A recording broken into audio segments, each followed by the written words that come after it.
The Power of Concentration by Theron Q. Dumont. Introduction. It is of the utmost value to learn how to concentrate. To make the greatest success of anything, you must be able to concentrate your entire thought upon the idea you are working on. The person that is able to concentrate utilizes all constructive thoughts and shuts out all destructive ones. The greatest man would accomplish nothing if he lacked concentration. Lesson 1. Concentration finds the way. Our two natures, one wants to advance, the other wants to pull us back. The one we concentrate on and develop determines what we will become, how you may change your whole career and accomplish miracles. We can be completely controlled by our concentrated thought. How can you make an opportunity? One man's opportunity is usually another man's loss. A very beneficial practice. Why we get back what we give out. A wonderful, encouraging tonic. Every man that is willing to put forth the necessary effort can be a success. The man that is best prepared to do things. How to make your services always in demand. How to reach the top. The man selected to manage is not usually a genius. He does not possess any more talent than others. What he does possess, that others do not. Why a few succeed and so many fail. Lesson 2. The self-mastery, self-direction, power of concentration. Very few men possess the power to concentrate as they should. The cause of poor concentration. A very good practice. Concentration means strength of mind. The person unable to concentrate never accomplished a great deal. How many weaken their powers of concentration? How concentration can only be developed. How to control your every thought, wish, and plan. What concentration is. The person that is able to concentrate gains the power to control others. Concentration makes the will and intellect act in unison. Why some people are not magnetic. When a powerful personal influence is generated. How to become influential. The cause of spasmodic, erratic concentration. How to centralize your attention. A quick way to develop concentration. The development of physical and mental concentration. How to learn a valuable lesson. One of the best ways to influence another. A good exercise. The real benefit of physical culture usually lost sight of. How to hold the facilities at work. Lesson 3. How to gain what you want through concentration. The mistake made by those that do not understand the power of mental attraction. How to get what you want. We are not living in a fairy age, not the age for a dreamer. The secret of getting what you concentrate on. How a messenger in a bank became its president.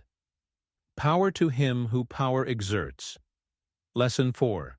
Concentration. The silent force that produces results in all business. The power of thought. An experiment showing the power of thought. By concentrated thought, you can make yourself what you please. How to greatly increase your efficiency. The face reflects how a person has spent his life. How to awaken possibilities within you never dreamed of. How to inspire confidence in those you deal with. The value of concentrating your thoughts in the proper channels. How to attract the good things without a great effort. By concentration, you can revolutionize your life and gain happiness greater than you can imagine. Lesson 5. How concentrated thought links all humanity together. How you may become successful. The barriers to success can be controlled. How to realize your fondest ambitions. How to overcome destructive forces. How to become the master of circumstances. Through concentration, you can mold your environment. You can get what you want. Sowing the thought seeds of success. Mind forces that are hardly dreamed of at present. A method for removing unfavorable conditions. Concentration makes you happy and gives you plenty to do. Lesson 6. The training of the will to do. The great secret of any accomplishment. Everything is possible today. The inner energy that controls all conscious acts. How you can become a genius. a mighty force at your disposal. Rules that will make you a man among men.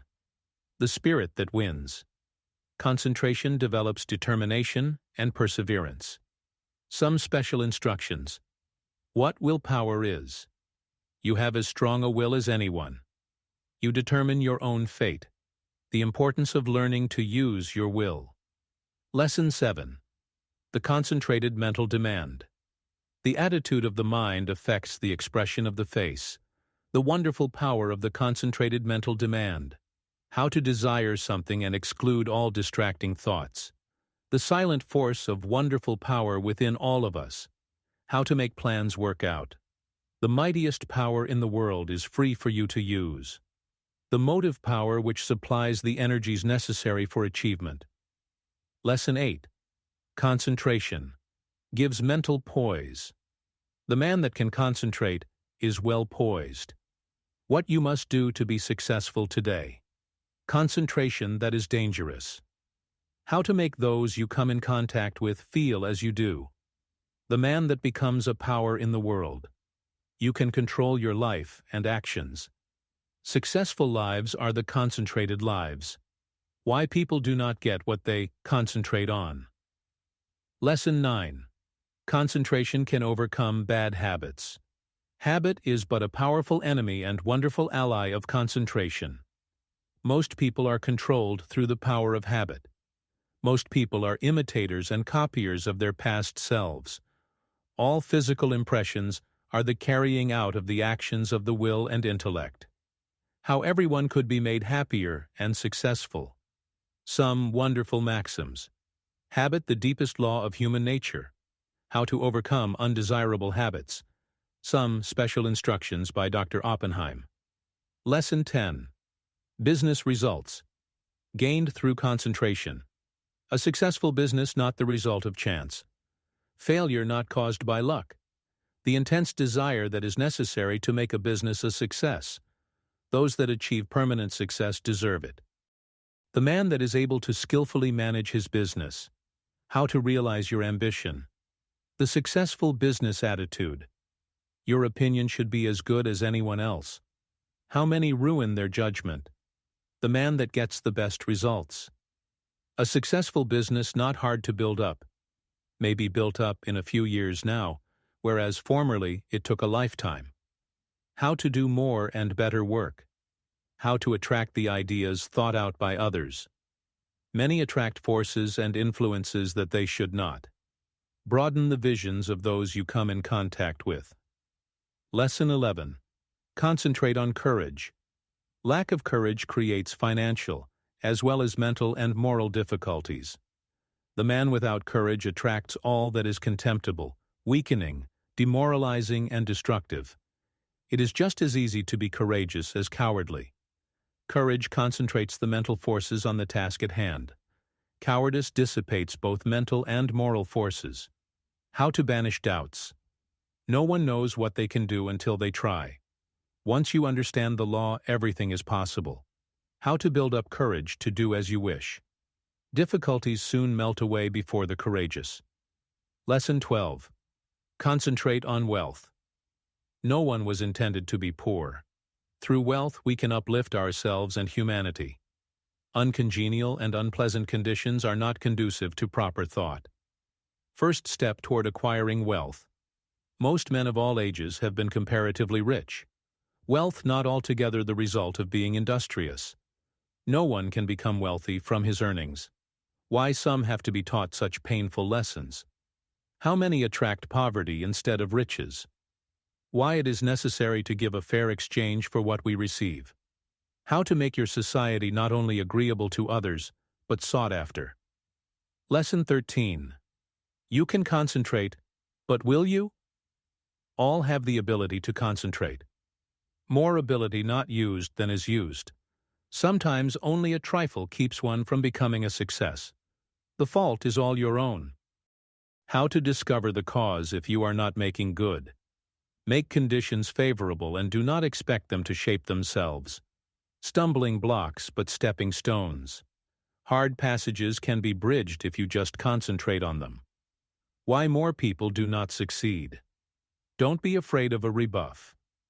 The man that knows no such thing as failure. Be ready for an opportunity when it comes. No circumstances can keep the determined man from succeeding. Lesson 14. Art of concentrating with practical exercise. A daily habit will wonderfully increase your concentration. Seeing yourself as you would like to be. Instruction of the greatest importance. The great creative spirit of the universe. Why things manifest as they do. The cosmic intelligence. A most desired state. How to receive messages from the universal mind. How to develop power unknown to you before. Make your mind a powerful transmitter of thought. The best time to practice concentration exercises. How to rejuvenate every cell of your brain and body. An exercise that will give you a self-poised manner, instead of a nervous, strained appearance. Concentrating on the powers within. Concentration will save your energy. How to keep from getting irritable or nervous. The Eastern way of concentrating. Exercise in controlling desires. Lesson 15. Concentrate so you will not forget. Why people forget. An easy way to remember. How to deepen your impression. Exercise in memory concentration. Lesson 16. How concentration can fulfill your desire. The desire to do implies the ability to do. Man has within him the power to gratify his every wish. If you have been unable to satisfy your longings, it is time you learn how to use your God-given powers. Priceless knowledge and unlimited possibilities within you that is foreign to most people. How to concentrate on what you want and get it.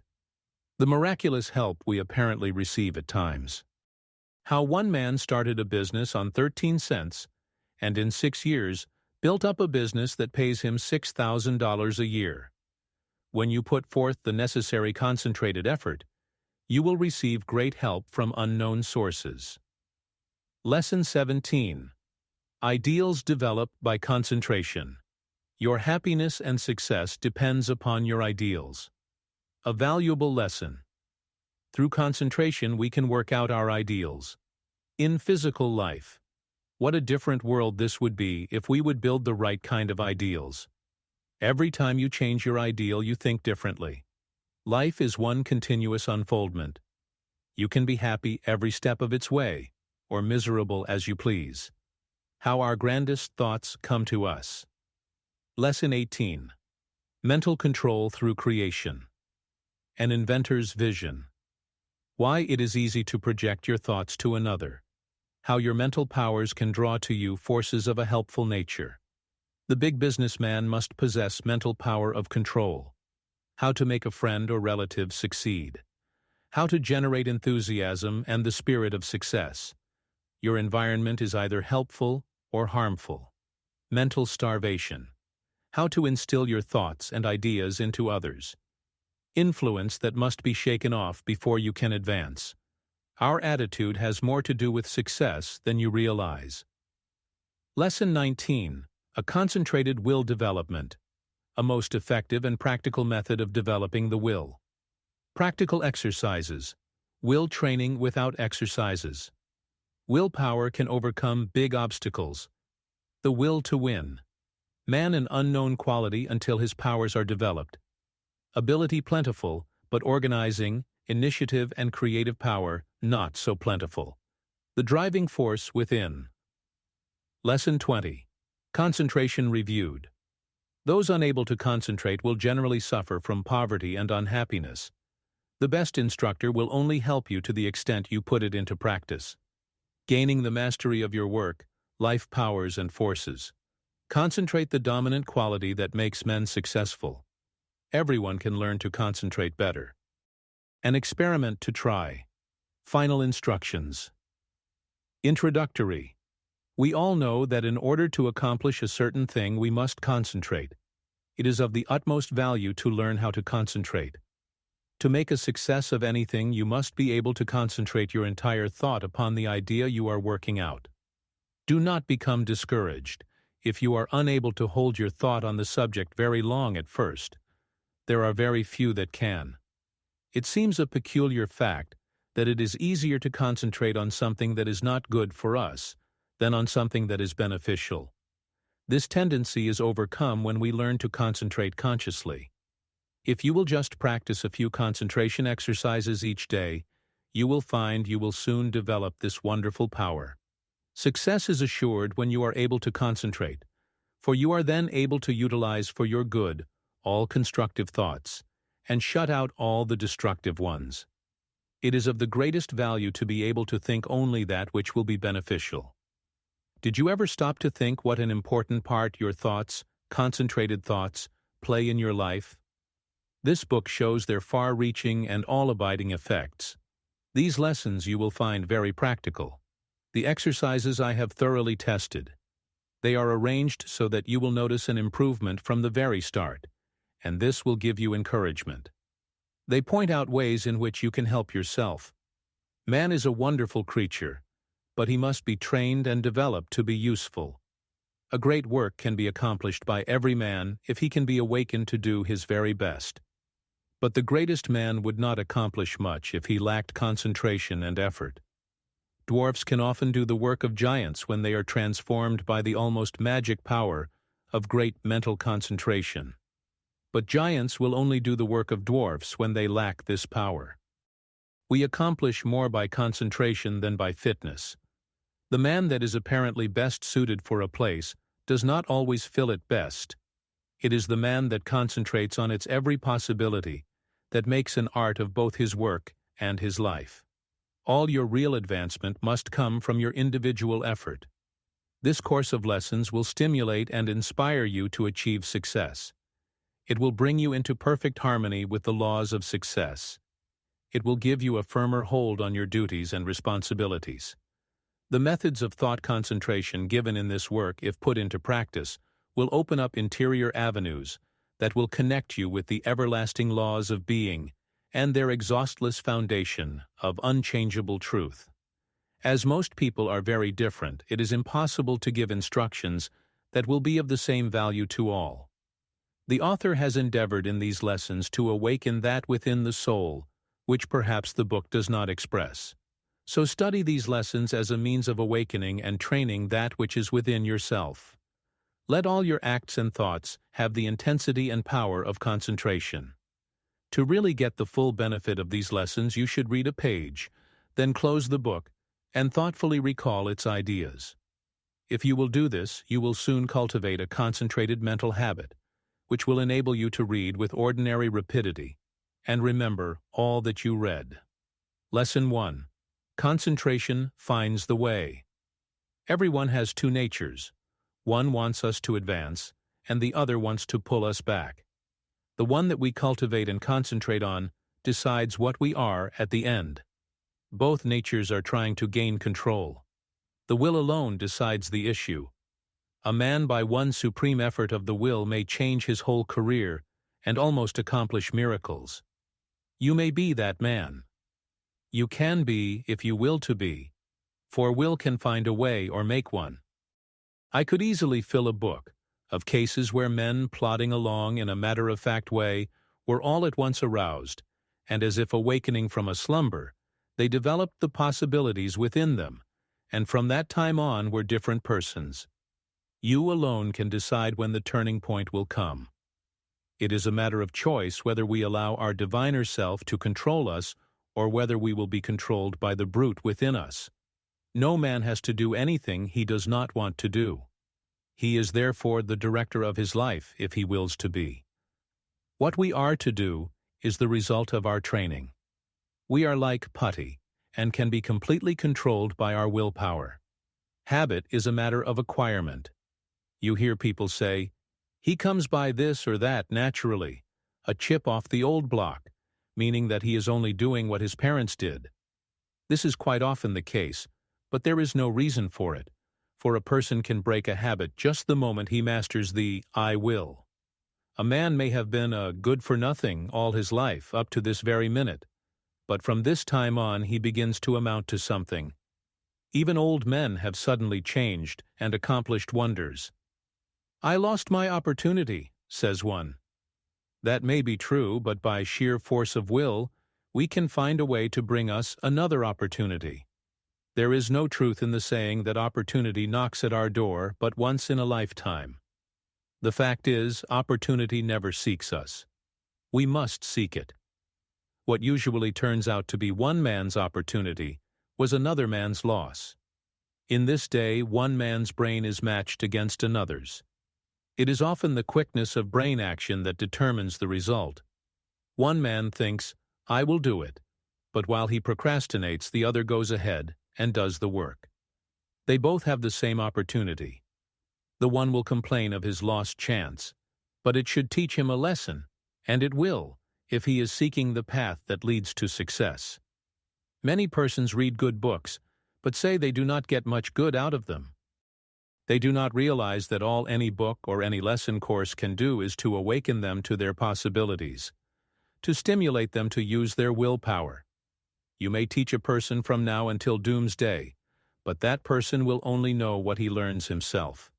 You can lead him to the fountain, but you can't make him drink.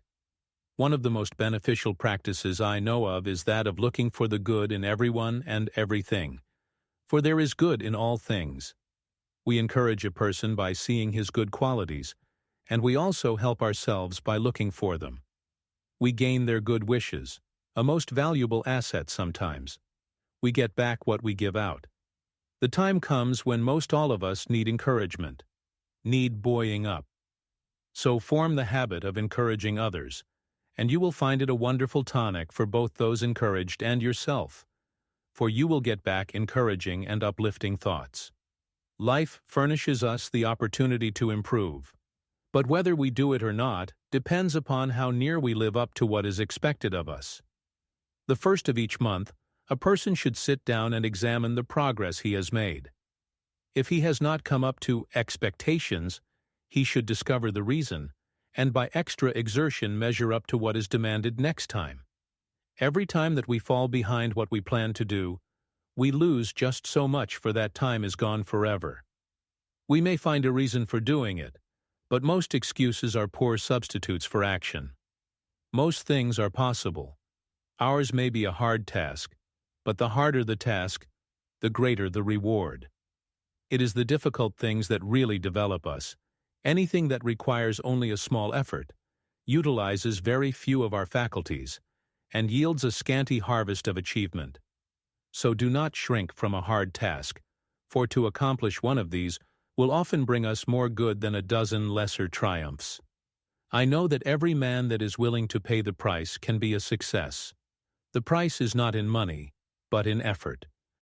The first essential quality for success is the desire to do, to be something. The next thing is to learn how to do it. The next, to carry it into execution. The man that is the best able to accomplish anything is the one with a broad mind. The man that has acquired knowledge, that may, it is true, be foreign to this particular case, but is, nevertheless, of some value in all cases. So the man that wants to be successful must be liberal. He must acquire all the knowledge that he can. He must be well posted not only in one branch of his business but in every part of it. Such a man achieves success. The secret of success is to try always to improve yourself no matter where you are or what your position. Learn all you can. Don't see how little you can do, but how much you can do. Such a man will always be in demand, for he establishes the reputation of being a hustler. There is always room for him because progressive firms never let a hustler leave their employment if they can help it. The man that reaches the top is the gritty, plucky, hard worker, and never the timid, uncertain, slow worker. An untried man is seldom put in a position of responsibility and power. The man selected is one that has done something, achieved results in some line, or taken the lead in his department.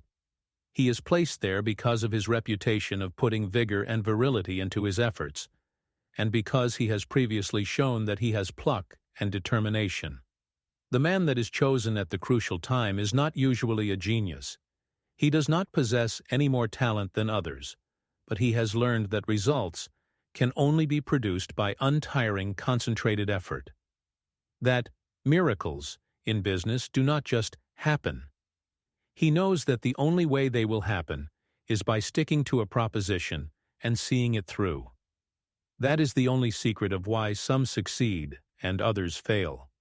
The successful man gets used to seeing things accomplished and always feels sure of success. The man that is a failure gets used to seeing failure, expects it, and attracts it to him. It is my opinion that with the right kind of training every man could be a success. It is really a shame that so many men and women, rich in ability and talent, are allowed to go to waste, so to speak. Someday I hope to see a millionaire philanthropist start a school for the training of failures. I am sure he could not put his money to a better use. In a year's time, the science of practical psychology could do wonders for him. He could have agencies on the lookout for men that had lost their grip on themselves, that had through indisposition weakened their will, that through some sorrow or misfortune had become discouraged. At first, all they need is a little help to get them back on their feet, but usually they get a knock downwards instead. The result is that their latent powers never develop, and both they and the world are the losers. I trust that in the near future, someone will heed the opportunity of using some of his millions in arousing men that have begun to falter. All they need to be shown is that there is within them an omnipotent source that is ready to aid them, providing they will make use of it. Their minds only have to be turned from despair to hope to make them regain their hold. When a man loses his grip today, he must win his redemption by his own will. He will get little encouragement or advice of an inspiring nature. He must usually regain the right road alone. He must stop dissipating his energies and turn his attention to building a useful career. Today, we must conquer our weakening tendencies alone. Don't expect anyone to help you. Just take one big brace, make firm resolutions, and resolve to conquer your weaknesses and vices. Really, none can do this for you. They can encourage you, that is all. I can think of nothing but lack of health that should interfere with one becoming successful. There is no other handicap that you should not be able to overcome. To overcome a handicap, all that it is necessary to do is to use more determination and grit and will. The man with grit and will may be poor today and wealthy in a few years. Willpower is a better asset than money. Will carry you over chasms of failure if you but give it the chance. The men that have risen to the highest positions have usually had to gain their victories against big odds. Think of the hardships many of our inventors have gone through before they became a success. Usually they have been very much misunderstood by relatives and friends. Very often they did not have the bare necessities of life, yet by sheer determination and resolute courage, they managed to exist somehow until they perfected their inventions, which afterwards greatly helped in bettering the condition of others. Everyone really wants to do something, but there are few that will put forward the needed effort to make the necessary sacrifice to secure it. There is only one way to accomplish anything, and that is to go ahead and do it. A man may accomplish almost anything today if he just sets his heart on doing it and lets nothing interfere with his progress. Obstacles are quickly overcome by the man that sets out to accomplish his heart's desire. The bigger the man, the smaller the obstacle appears. The smaller the man, the greater the obstacle appears. Always look at the advantage you gain by overcoming obstacles, and it will give you the needed courage for their conquest. Do not expect that you will always have easy sailing. Parts of your journey are likely to be rough. Don't let the rough places put you out of commission. Keep on with the journey. Just the way you weather the storm shows what material you are made of. Never sit down and complain of the rough places, but think how nice the pleasant stretches were. View with delight the smooth plains that are in front of you. Do not let a setback stop you. Think of it as a mere incident that has to be overcome before you can reach your goal. Lesson 2. The self-mastery, self-direction, power of concentration. Man from a psychological standpoint of development is not what he should be. He does not possess the self-mastery, the self-directing power of concentration that is his by right. He has not trained himself in a way to promote his self-mastery. Every balanced mind possesses the faculties whose chief duties are to engineer, direct, and concentrate the operations of the mind, both in a mental and physical sense. Man must learn to control not only his mind but his bodily movements. When the controlling faculties, autonomic, are in an untrained condition, the impulses, passions, emotions, thoughts, actions, and habits of the person suffer from lack of regulation, and the procedure of mental concentration is not good, not because the mind is necessarily weak in the autonomic department of the faculties, but because the mind is not properly trained. When the self-regulating faculties are not developed, the impulses, appetites, emotions, and passions have full swing to do as they please, and the mind becomes impulsive, restless, emotional, and irregular in its action. This is what makes mental concentration poor. When the self-guiding faculties are weak in development, the person always lacks the power of mental concentration. Therefore, you cannot learn to concentrate until you develop those very powers that qualify you to be able to concentrate. So if you cannot concentrate, one of the following is the cause. 1. Deficiency of the motor centers. 2. An impulsive and emotional mind. 3. An untrained mind. The last fault can soon be removed by systematic practice. It is easiest to correct. The impulsive and emotional state of mind can best be corrected by restraining anger, passion and excitement, hatred, strong impulses, intense emotions, fretfulness, etc. It is impossible to concentrate when you are in any of these excited states. These can be naturally decreased by avoiding such food and drinks as have nerve-weakening or stimulating influences, or a tendency to stir up the passions, the impulses, and the emotions.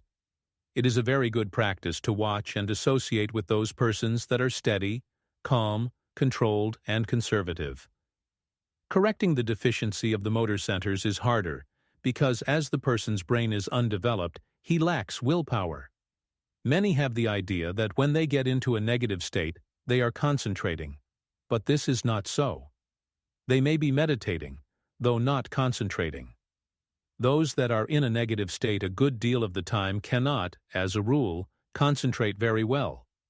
They develop instead abstraction of the mind, or absence of mind. Their power of concentration becomes weaker, and they find it difficult to concentrate on anything. They very often injure the brain if they keep up this state. To be able to concentrate, you must possess strength of mind. The person that is feeble-minded cannot concentrate his mind because of lack of will. The mind that cannot center itself on a special subject or thought is weak. Also, the mind that cannot draw itself from a subject or thought is weak. But the person that can center his mind on any problem, no matter what it is, and remove any unharmonious impressions, has strength of mind. Concentration, first, last, and all the time, means strength of mind. Through concentration, a person is able to collect and hold his mental and physical energies at work. A concentrated mind pays attention to thoughts, words, acts, and plans. The person who allows his mind to roam at will never accomplish a great deal in the world. He wastes his energies. If you work, think, talk, and act aimlessly, and allow your brain to wander from your subject to foreign fields, you will not be able to concentrate. You concentrate at the moment when you say, I want to, I can, I will. Some mistakes some people make. If you waste your time reading sensational stories or worthless newspaper items, you excite the impulsive and the emotional faculties, and this means you are weakening your power of concentration. You will not be a free engineer, able to pilot yourself to success. Concentration of the mind can only be developed by watching yourself closely. All kinds of development commence with close attention. You should regulate your every thought and feeling. When you commence to watch yourself and your own acts, and also the acts of other people, you use the faculties of autonomy, and, as you continue to do so, you improve your faculties, until in time you can engineer your every thought, wish, and plan. To be able to focalize the mind on the object at hand in a conscious manner leads to concentration. Only the trained mind can focalize. To hold a thought before it until all the faculties shall have had time to consider that thought is concentration. The person that cannot direct his thoughts, wishes, plans, resolutions, and studies cannot possibly succeed to the fullest extent. The person that is impulsive one moment and calm the next has not the proper control over himself. He is not a master of his mind, nor of his thoughts, feelings, and wishes. Such a person cannot be a success. When he becomes irritated, he irritates others and spoils all chances of any concerned doing their best. But the person that can direct his energies and hold them at work in a concentrated manner controls his every work and act, and thereby gains power to control others. He can make his every move serve a useful end, and every thought a noble purpose. In this day, the man that gets excited and irritable should be looked upon as an undesirable person. The person of good breeding now speaks with slowness and deliberation. He is cultivating more and more of a reposeful attitude. He is consciously attentive and holds his mind to one thing at a time. He shuts out everything else. When you are talking to anyone, give him your sole and undivided attention. Do not let your attention wander or be diverted. Give no heed to anything else, but make your will and intellect act in unison. Start out in the morning and see how self-poised you can remain all day. At times, take an inventory of your actions during the day and see if you have kept your determination. If not, see that you do tomorrow. The more self-poised you are, the better will your concentration be. Never be in too much of a hurry, and remember, the more you improve your concentration, the greater are your possibilities. Concentration means success, because you are better able to govern yourself and centralize your mind. You become more in earnest in what you do, and this almost invariably improves your chances for success. When you are talking to a person, have your own plans in mind. Concentrate your strength upon the purpose you are talking about. Watch his every move, but keep your own plans before you. Unless you do, you will waste your energy and not accomplish as much as you should. I want you to watch the next person you see that has the reputation of being a strong character, a man of force.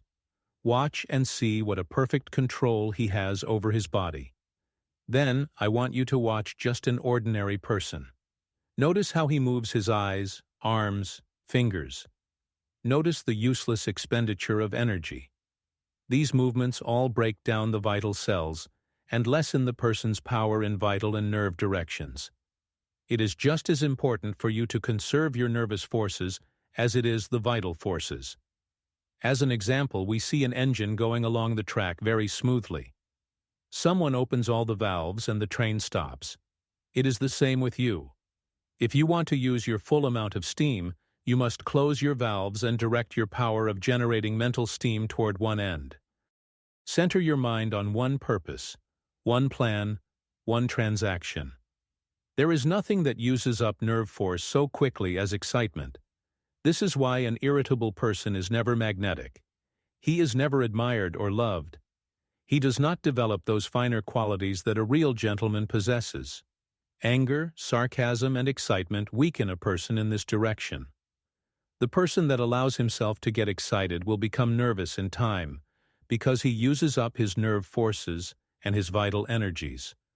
The person that cannot control himself and keep from becoming excited cannot concentrate. When the mind can properly concentrate, all the energy of every microscopic cell is directed into one channel, and then there is a powerful personal influence generated. Everyone possesses many millions of little trembling cells, and each one of these has a center where life and energy are stored up and generated. If this energy is not wasted but conserved and controlled, this person is influential, but when it is the opposite, he is not influential or successful. Just as it is impossible for a steam engine to run with all its valves open, So is it impossible for you to waste your energy and run at your top speed? Each neuron in the gray layers of the brain is a psychic center of thought and action. Each one is pulsating an intelligent force of some kind. And when this force, your thoughts and motions, are kept in check by a conservative, systematic, and concentrated mind, the result will be magnetism, vitality, and health. The muscles, bones, ligaments, feet, hands, and nerves, etc., are agents for carrying out the mandates of the mind.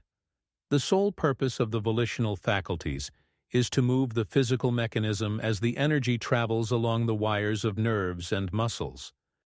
Just for that reason, if you throw a voluntary control over these messages, impulses, thoughts, emotions, physical movements, and over these physical instruments, you develop your faculties of self-mastery, and to the extent you succeed here in proportion, will you develop the power of concentration.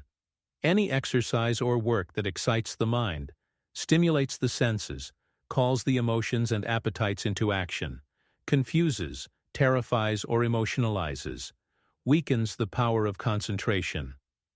This is why all kind of excitement is bad. This is the reason why persons who drink strong drinks, who allow themselves to get into fits of temper, who fight, who eat stimulating food, who sing and dance, and thus develop their emotions, who are sudden, vehement, and emotional, lack the power to concentrate. But those whose actions are slower and directed by their intelligence develop concentration. Sometimes dogmatic, willful, excitable persons can concentrate, but it is spasmodic, erratic concentration instead of controlled and uniform concentration. Their energy works by spells. Sometimes they have plenty, other times very little. It is easily excited, easily wasted. The best way to understand it is to compare it with the discharge of a gun. If the gun goes off when you want it to, it accomplishes the purpose. But if it goes off before you are ready for it, you will not only waste ammunition, but it is also likely to do some damage. That is just what most persons do. They allow their energy to explode, thus not only wasting it, but endangering others. They waste their power, their magnetism, and so injure their chance of success. Such persons are never well liked and never will be until they gain control over themselves. It will be necessary for them to practice many different kinds of concentration exercises and to keep them up for some time. They must completely overcome their sudden, erratic thoughts and regulate their emotions and movements. They must from morning to night train the mind to be steady and direct and keep the energies at work. The lower area of the brain is the storehouse of the energy. Most all persons have all the dynamic energy they need if they would concentrate it. They have the machine, but they must also have the engineer, or they will not go very far. The engineer is the self-regulating, directing power. The person that does not develop his engineering qualities will not accomplish much in life. The good engineer controls his every act. All work assists in development. By what you do, you either advance or degenerate. This is a good idea to keep always in mind. When you are uncertain whether you should do something or not, just think whether by doing it you will grow or deteriorate, and act accordingly. I am a firm believer in work when you work and play when you play. When you give yourself up to pleasure, you can develop concentration by thinking of nothing else but pleasure. When your mind dwells on love, think of nothing but this, and you will find you can develop a more intense love than you ever had before. When you concentrate your mind on the you or real self and its wonderful possibilities, you develop concentration and a higher opinion of yourself.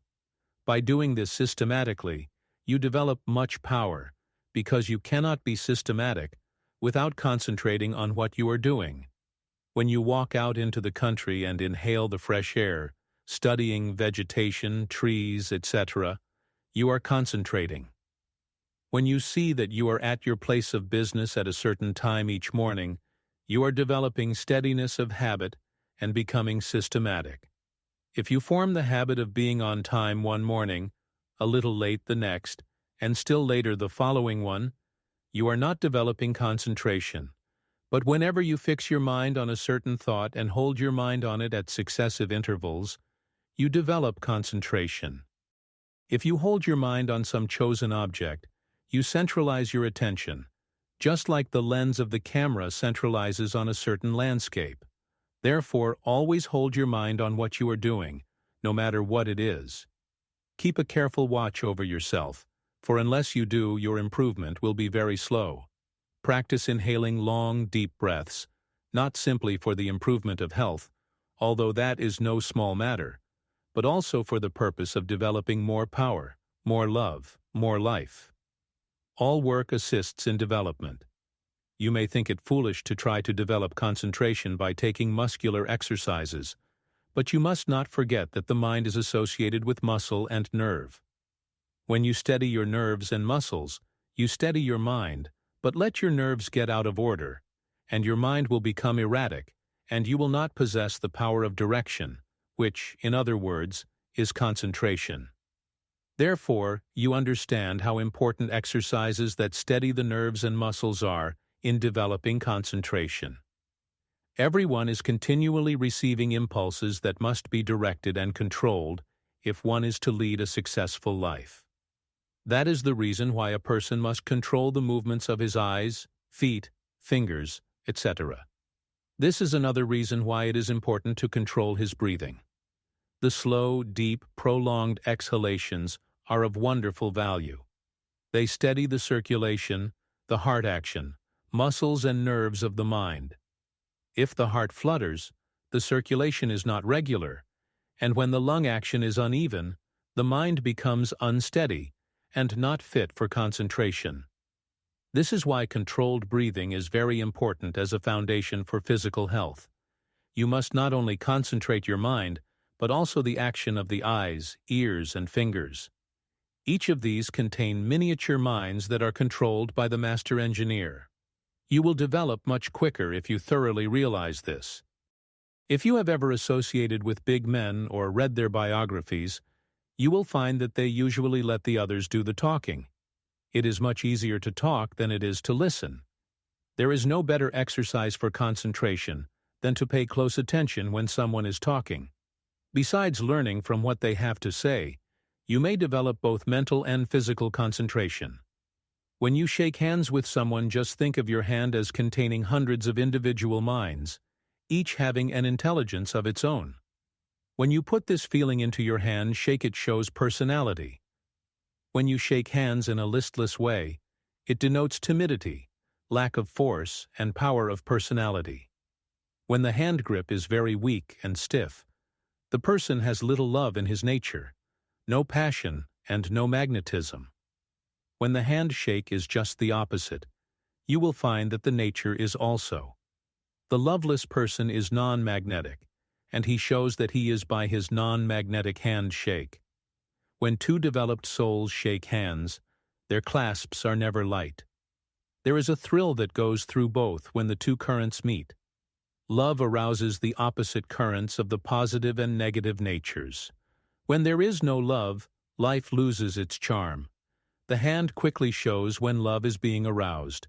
This is why you should study the art of handshaking and develop your social affections. A person that loves his kind reflects love, but a person that hates reflects hate. The person with a bad nature, a hateful disposition, evil thoughts and feeling is erratic, freakish, and fitful. When you allow yourself to become irritable, watch how you breathe, and you will learn a valuable lesson. Watch how you breathe when you are happy. Watch your breathing when you harbor hate. Watch how you breathe when you feel in love with the whole world, and noble emotions thrill you. When filled with good thoughts, you breathe a plentiful supply of oxygen into your lungs, and love fills your soul. Love develops a person physically, mentally, and socially. Breathe deeply when you are happy, and you will gain life and strength. You will steady your mind, and you will develop your power of concentration, and become magnetic and powerful. If you want to get more out of life, you must think more of love. Unless you have real affection for something, you have no sentiment, no sweetness, no magnetism. So arouse your love affections by your will and enter into a fuller life. The hand of love always magnetizes, but it must be steady and controlled. Love can be concentrated in your handshake, and this is one of the best ways to influence another. The next time you feel yourself becoming irritable, use your will and be patient. This is a very good exercise in self-control. It will help you to keep patient if you will breathe slowly and deeply. If you find you are commencing to speak fast, just control yourself and speak slowly and clearly. Keep from either raising or lowering your voice, and concentrate on the fact that you are determined to keep your poise, and you will improve your power of concentration. When you meet people of some consequence, assume a reposeful attitude before them. Do this at all times. Watch both them and yourself. Static exercises develop the motor faculties and increase the power of concentration. If you feel yourself getting irritable, nervous, or weak, stand squarely on your feet with your chest up and inhale deeply, and you will see that your irritability will disappear, and a silent calm will pass over you. If you are in the habit of associating with nervous, irritable people, quit it until you grow strong in the power of concentration, because irritable, angry, fretful, dogmatic, and disagreeable people will weaken what powers of resistance you have. Any exercises that give you better control of the ears, fingers, eyes, feet help you to steady your mind. When your eye is steady, your mind is steady. One of the best ways to study a person is to watch his physical movements. For when we study his actions, we are studying his mind, because actions are the expressions of the mind. As the mind is, so is the action. If it is uneasy, restless, erratic, unsteady, its actions are the same. When it is composed, the mind is composed. Concentration means control of the mind and body. You cannot secure control over one without the other. Many people who seem to lack ambition have sluggish minds. They are steady, patient, and seemingly have good control. But this does not say they are able to concentrate. These people are indolent, inactive, slow, and listless, because they lack energy. They do not lose control because they have little force to control. They have no temper, and it therefore cannot disturb them.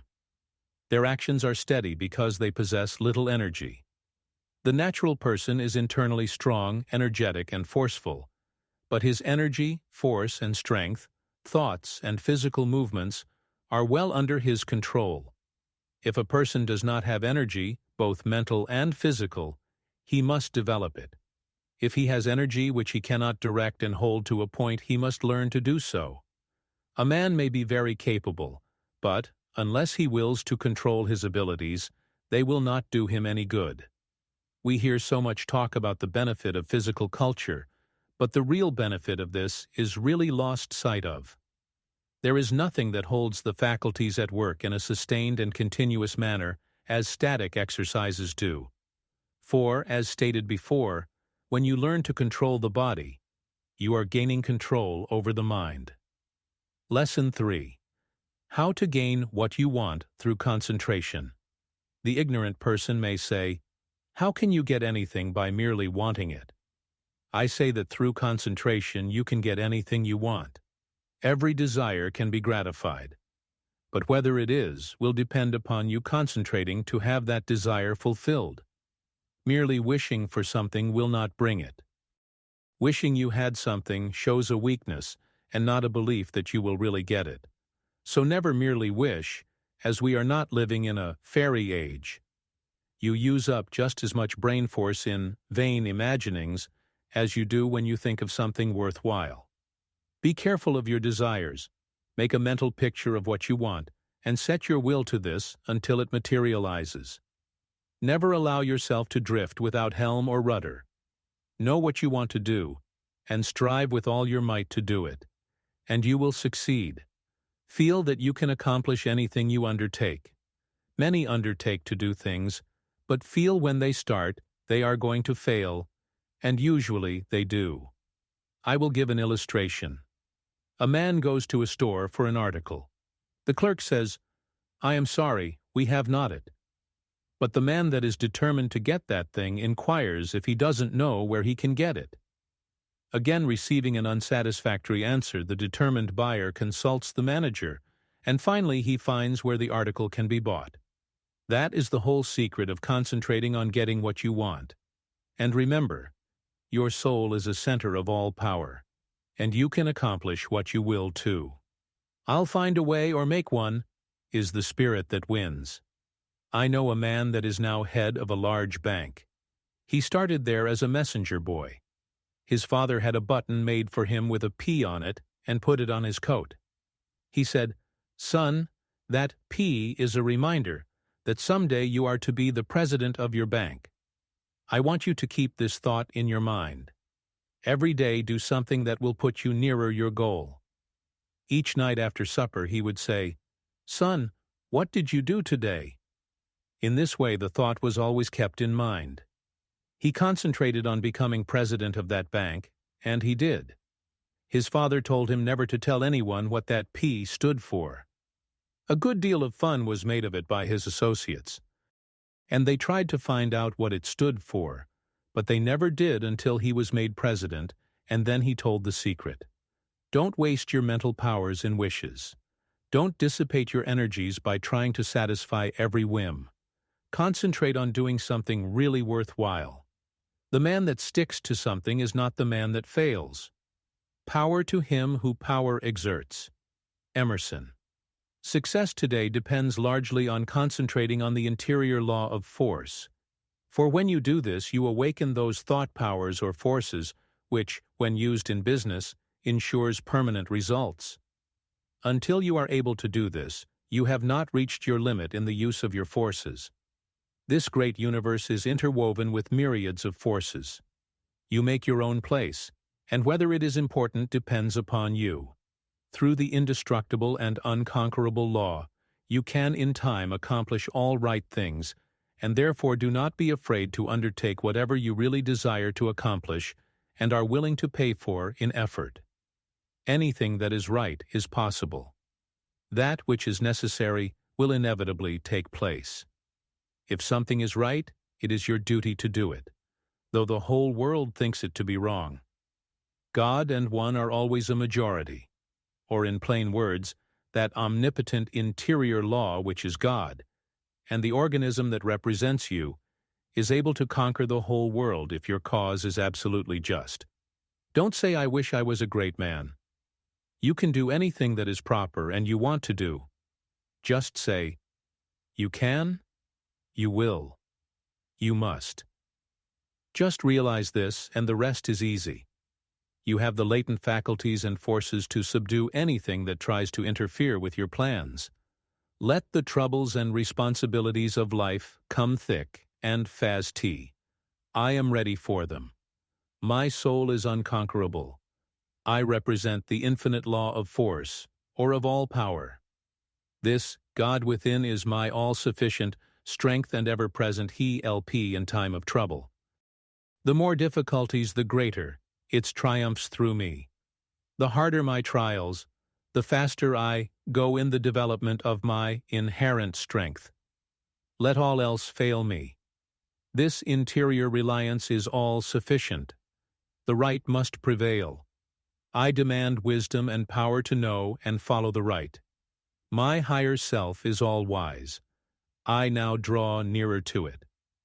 Lesson 4. Concentration, the silent force that produces results in all business. I want you first to realize how powerful thought is. A thought of fear has turned a person's hair gray in a night. A prisoner condemned to die was told that if he would consent to an experiment and lived through it, he would be freed. He consented. They wanted to see how much blood a person could lose and still live. They arranged that blood would apparently drop from a cut made in his leg. The cut made was very slight, from which practically no blood escaped. The room was darkened, and the prisoner thought the dropping he heard was really coming from his leg. The next morning he was dead through mental fear. The two above illustrations will give you a little idea of the power of thought. To thoroughly realize the power of thought is worth a great deal to you. Through concentrated thought power, you can make yourself whatever you please. By thought, you can greatly increase your efficiency and strength. You are surrounded by all kinds of thoughts, some good, others bad, and you are sure to absorb some of the latter if you do not build up a positive mental attitude.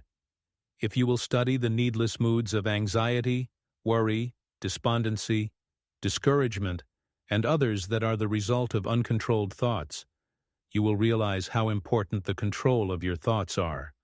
Your thoughts make you what you are. When I walk along the street and study the different people's faces, I can tell how they spent their lives. It all shows in their faces, just like a mirror reflects their physical countenances. In looking in those faces, I cannot help thinking how most of the people you see have wasted their lives. The understanding of the power of thought will awaken possibilities within you that you never dreamed of. Never forget that your thoughts are making your environment, your friends, and as your thoughts change, these will also. Is this not a practical lesson to learn? Good thoughts are constructive. Evil thoughts are destructive. The desire to do right carries with it a great power. I want you to thoroughly realize the importance of your thoughts and how to make them valuable, to understand that your thoughts come to you over invisible wires and influence you. If your thoughts are of a high nature, you become connected with people of the same mental caliber, and you are able to help yourself. If your thoughts are tricky, you will bring tricky people to deal with you, who will try to cheat you. If your thoughts are right kind, you will inspire confidence in those with whom you are dealing. As you gain the goodwill of others, your confidence and strength will increase. You will soon learn the wonderful value of your thoughts and how serene you can become even when circumstances are the most trying. Such thoughts of right and good will bring you into harmony with people that amount to something in the world and that are able to give you help if you should need it, as nearly everyone does at times. You can now see why it is so important to concentrate your thoughts in the proper channels. It is very necessary that people should have confidence in you. When two people meet, they have not the time to look each other up. They accept each other according to instinct, which can usually be relied on. You meet a person, and his attitude creates a suspicion in you.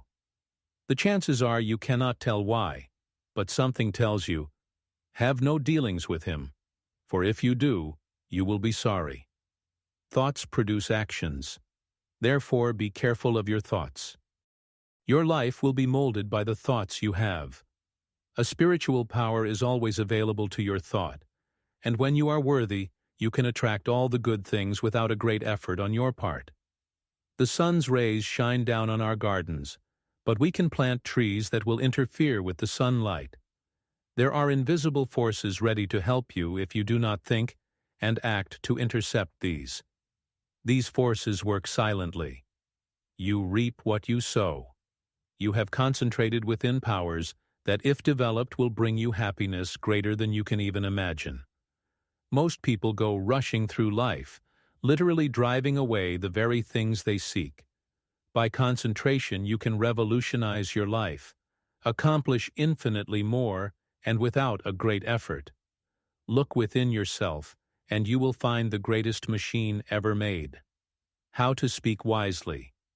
In order to speak wisely, you must secure at least a partial concentration of the faculties and forces upon the subject at hand. Speech interferes with the focusing powers of the mind, as it withdraws the attention to the external, and therefore is hardly to be compared with that deep silence of the subconscious mind, where deep thoughts and the silent forces of high potency are evolved. It is necessary to be silent before you can speak wisely. The person that is really alert and well poised and able to speak wisely under trying circumstances is the person that has practiced in the silence. Most people do not know what the silence is and think it is easy to go into the silence, but this is not so. In the real silence, we become attached to that interior law, and the forces become silent, because they are in a state of high potency, or beyond the vibratory sounds to which our external ears are attuned. He who desires to become above the ordinary should open up for himself the interior channels which lead to the absolute law of the omnipotent. You can only do this by persistently and intelligently practicing thought concentration. Hold the thought.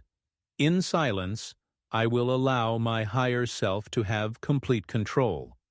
I will be true to my higher self. I will live true to my conception of what is right. I realize that it is to my self-interest to live up to my best. I demand wisdom so that I may act wisely for myself and others. In the next chapter, I will tell you of the mysterious law, which links all humanity together by the powers of cooperative thought, and chooses for us companionship and friends. Lesson 5. How concentrated thought links all humanity together. It is within your power to gratify your every wish. Success is the result of the way you think. I will show you how to think to be successful. The power to rule and attract success is within yourself. The barriers that shut these off from you are subject to your control.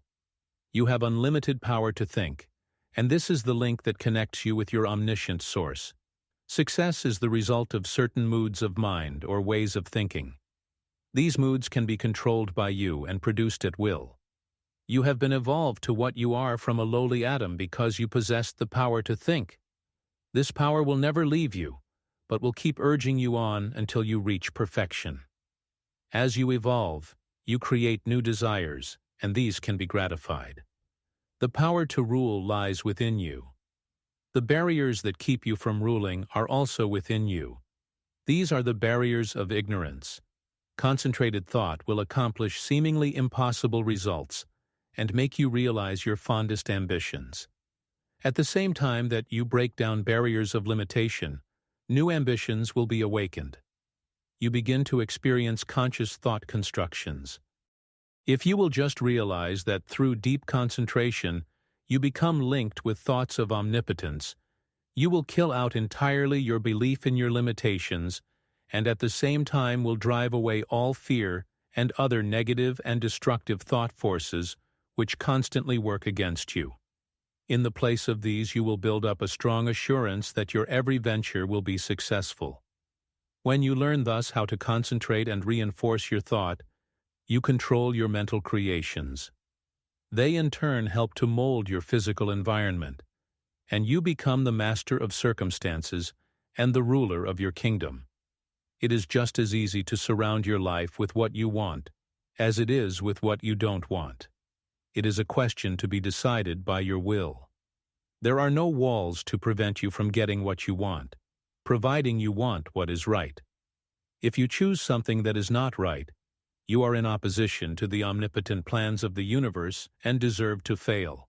But if you will base your desires on justice and goodwill, you avail yourself of the helpful powers of universal currents, and instead of having a handicap to work against, can depend upon ultimate success, though the outward appearances may not at first be bright. Never stop to think of temporary appearances, but maintain an unfaltering belief in your ultimate success. Make your plans carefully, and see that they are not contrary to the tides of universal justice. The main thing for you to remember is to keep at bay the destructive and opposing forces of fear and anger and their satellites. There is no power so great as the belief which comes from the knowledge that your thought is in harmony with the divine laws of thought and the sincere conviction that your cause is right. You may be able seemingly to accomplish results for a time even if your cause is unjust, but the results will be temporary, and, in time, you will have to tear down your thought edifice and build on the true foundation of right. Plans that are not built on truth produce discordant vibrations and are therefore self-destructive. Never try to build until you can build right. It is a waste of time to do anything else. You may temporarily put aside your desire to do right, but its true vibrations will interfere with your unjust plans until you are forced back into righteous paths of power. All just causes succeed in time, though temporarily they may fail. So if you should face the time when everything seems against you, quiet your fears, drive away all destructive thoughts, and uphold the dignity of your moral and spiritual life. Where there is a will, there is a way. The reason this is so is that the will can make a way if given the chance to secure the assistance of aiding forces. The more it is developed, the higher the way to which it will lead. When everything looks gloomy and discouraging, then is the time to show what you are made of by rejoicing that you can control your moods, by making them as calm, serene, and bright as if prosperity were yours. Be faithful in sowing the thought seeds of success, in perfect trust that the sun will not cease to shine and bring a generous harvest in one season. It is not always necessary to think of the success of a venture when you are actually engaged in it. For when the body is inactive, the mind is most free to catch new ideas that will further the opportunity you are seeking. When you are actually engaged in doing something, you are thinking in the channels you have previously constructed, and the work does not have to be done over again. When you are in a negative mood, the intuitions are more active, for you are not then controlling your thoughts by the will. Everything we do should have the approval of the intuition. When you are in a negative mood, you attract thoughts of similar nature through the law of affinity. That is why it is so important to form thoughts of a success nature to attract similar ones. If you have never made a study of this subject, you may think this is all foolishness, but it is a fact that there are thought currents that unerringly bring thoughts of a similar nature. Many persons who think of failure actually attract failure by their worries, their anxieties, their overactivity. These thoughts are bound to bring failure. When you once learn the laws of thought and think of nothing but good, truth, success, you will make more progress with less effort than you ever made before. There are forces that can aid the mind that are hardly dreamed of by the average person. When you learn to believe more in the value of thought and its laws, you will be led aright and your business gains will multiply. The following method may assist you in gaining better thought control. If you are unable to control your fears, just say to your faulty determination, "Do not falter or be afraid, for I am not really alone. I am surrounded by invisible forces that will assist me to remove the unfavorable appearances. Soon you will have more courage." The only difference between the fearless man and the fearful one is in his will, his hope.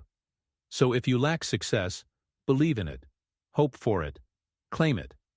You can use the same method to brace up your thoughts of desire, aspiration, imagination, expectation, ambition, understanding, trust, and assurance. If you get anxious, angry, discouraged, undecided, or worried, it is because you are not receiving the cooperation of the higher powers of your mind. By your will, you can so organize the powers of the mind that your moods change only as you want them to instead of as circumstances affect you. I was recently asked if I advised concentrating on what you eat or what you see while walking. My reply was that no matter what you may be doing, when in practice, think of nothing else but that act at the time. The idea is to be able to control your unimportant acts. Otherwise, you set up a habit that it will be hard to overcome, because your faculties have not been in the habit of concentrating. Your faculties cannot be disorganized one minute and organized the next. If you allow the mind to wander while you are doing small things, it will be likely to get into mischief and make it hard to concentrate on the important act when it comes. The man that is able to concentrate is the happy, busy man. Time does not drag with him. He always has plenty to do. He does not have time to think over past mistakes, which would make him unhappy. If despite our discouragement and failures, we claim our great heritage, life and truth and force, like an electric current, will permeate our lives until we enter into our birthright in eternity. The will does not act with clearness, decision, and promptness unless it is trained to do so. There are comparatively few that really know what they are doing every minute of the day. This is because they do not observe with sufficient orderliness and accuracy to know what they are doing.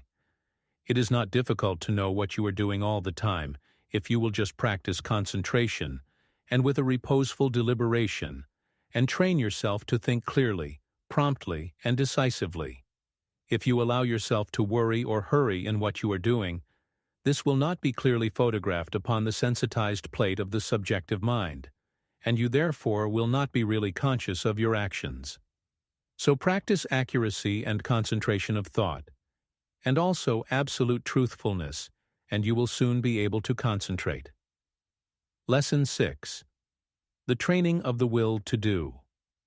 The will to do is the greatest power in the world that is concerned with human accomplishment, and no one can in advance determine its limits. The things that we do now would have been a few ages ago impossibilities. Today the safe maxim is, all things are possible. The will to do is a force that is strictly practical, yet it is difficult to explain just what it is. It can be compared to electricity because we know it only through its cause and effects. It is a power we can direct, and to just the extent we direct it, do we determine our future. Every time you accomplish any definite act, consciously or unconsciously, you use the principle of the will. You can will to do anything whether it is right or wrong, and therefore the way you use your will makes a big difference in your life. Every person possesses some will to do. It is the inner energy which controls all conscious acts. What you will to do directs your life forces. All habits, good or bad, are the result of what you will to do. You improve or lower your condition in life by what you will to do. Your will has a connection with all avenues of knowledge, all activities, all accomplishment.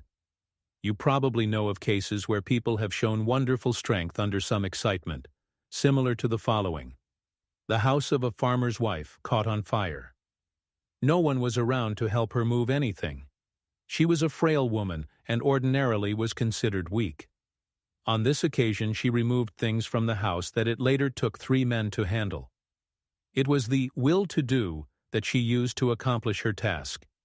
Genius is but a will to do, little things with infinite pains. Little things well done open the door of opportunity for bigger things. The will accomplishes its greater results through activities that grow out of great concentration, in acquiring the power of voluntary attention to such an extent that we can direct it where we will, and hold it steadily to its task until our aim is accomplished. When you learn so to use it, your willpower becomes a mighty force. Almost everything can be accomplished through its proper use. It is greater than physical force because it can be used to control not only physical, but mental and moral forces. There are very few that possess perfectly developed and balanced willpower, but those who do easily crush out their weak qualities. Study yourself carefully. Find out your greatest weakness, and then use your willpower to overcome it. In this way, eradicate your faults, one by one, until you have built up a strong character and personality. Rules for improvement. A desire arises. Now think whether this would be good for you. If it is not, use your willpower to kill out the desire, but on the other hand, if it is a righteous desire, summon all your willpower to your aid. Crush all obstacles that confront you, and secure possession of the coveted good. Slowness in making decisions. This is a weakness of willpower. You know you should do something, but you delay doing it through lack of decision. It is easier not to do a certain thing than to do it, but conscience says to do it. The vast majority of persons are failures because of the lack of deciding to do a thing when it should be done. Those that are successful have been quick to grasp opportunities by making a quick decision. This power of will can be used to bring culture, wealth, and health. Some special pointers. For the next week, try to make quicker decisions in your little daily affairs. Set the hour you wish to get up and arise exactly at the fixed time. Anything that you should accomplish, do on or ahead of time. You want, of course, to give due deliberation to weighty matters, but by making quick decisions on little things, you will acquire the ability to make quick decisions in bigger things. Never procrastinate. Decide quickly, one way or the other, even at the risk of deciding wrong.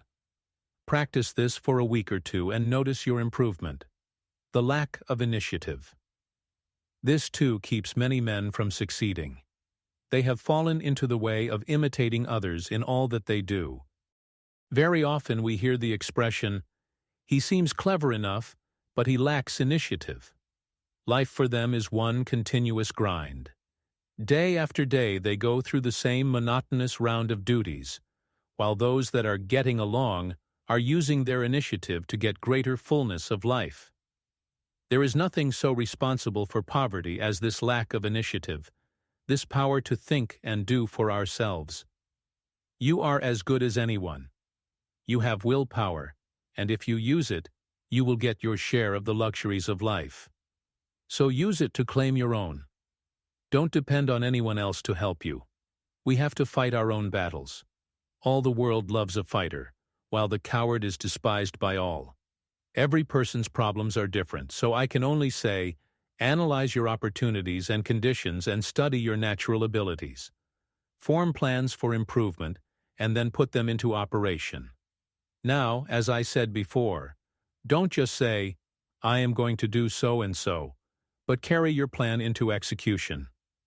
Don't make an indefinite plan, but a definite one, and then don't give up until your object has been accomplished. Put these suggestions into practice with true earnestness, and you will soon note astonishing results, and your whole life will be completely changed. An excellent motto for one of pure motives is, "Through my willpower I dare do what I want to." You will find this affirmation has a very strengthening effect. The spirit of perseverance, the spirit of stick-to-itiveness, is the one that wins. Many go just so far and then give up, whereas if they had persevered a little longer, they would have won out. Many have much initiative, but instead of concentrating it into one channel, they diffuse it through several, thereby dissipating it to such an extent that its effect is lost. Develop more determination, which is only the will to do, and when you start out to do something, stick to it until you get results. Of course, before starting anything, you must look ahead and see what the finish leads to. You must select a road that will lead to somewhere rather than nowhere. The journey must be productive of some kind of substantial results. The trouble with so many young men is that they launch enterprises without any end in sight. It is not so much the start as the finish of a journey that counts. Each little move should bring you nearer the goal which you planned to reach before the enterprise began. Lack of perseverance is nothing but the lack of the will to do. It takes the same energy to say, "I will continue," as to say, "I give up." Just the moment you say the latter, you shut off your dynamo, and your determination is gone. Every time you allow your determination to be broken, you weaken it. Don't forget this. Just the instant you notice your determination beginning to weaken, concentrate on it, and by sheer willpower make it continue on the job. Never try to make a decision when you are not in a calm state of mind. If in a quick temper, you are likely to say things you afterwards regret.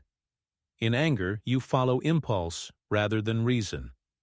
No one can expect to achieve success if he makes decisions when not in full control of his mental forces. Therefore, make it a fixed rule to make decisions only when at your best. If you have a quick temper, you can quickly gain control over it by simple rule of counting backwards. To count backwards requires concentration, and you thus quickly regain a calm state. In this way, you can break the temper habit.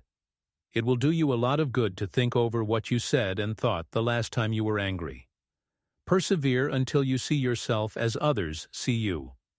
It would do no harm to write the scene out in story form and then sit in judgment of the character that played your part. Special instructions to develop the will to do.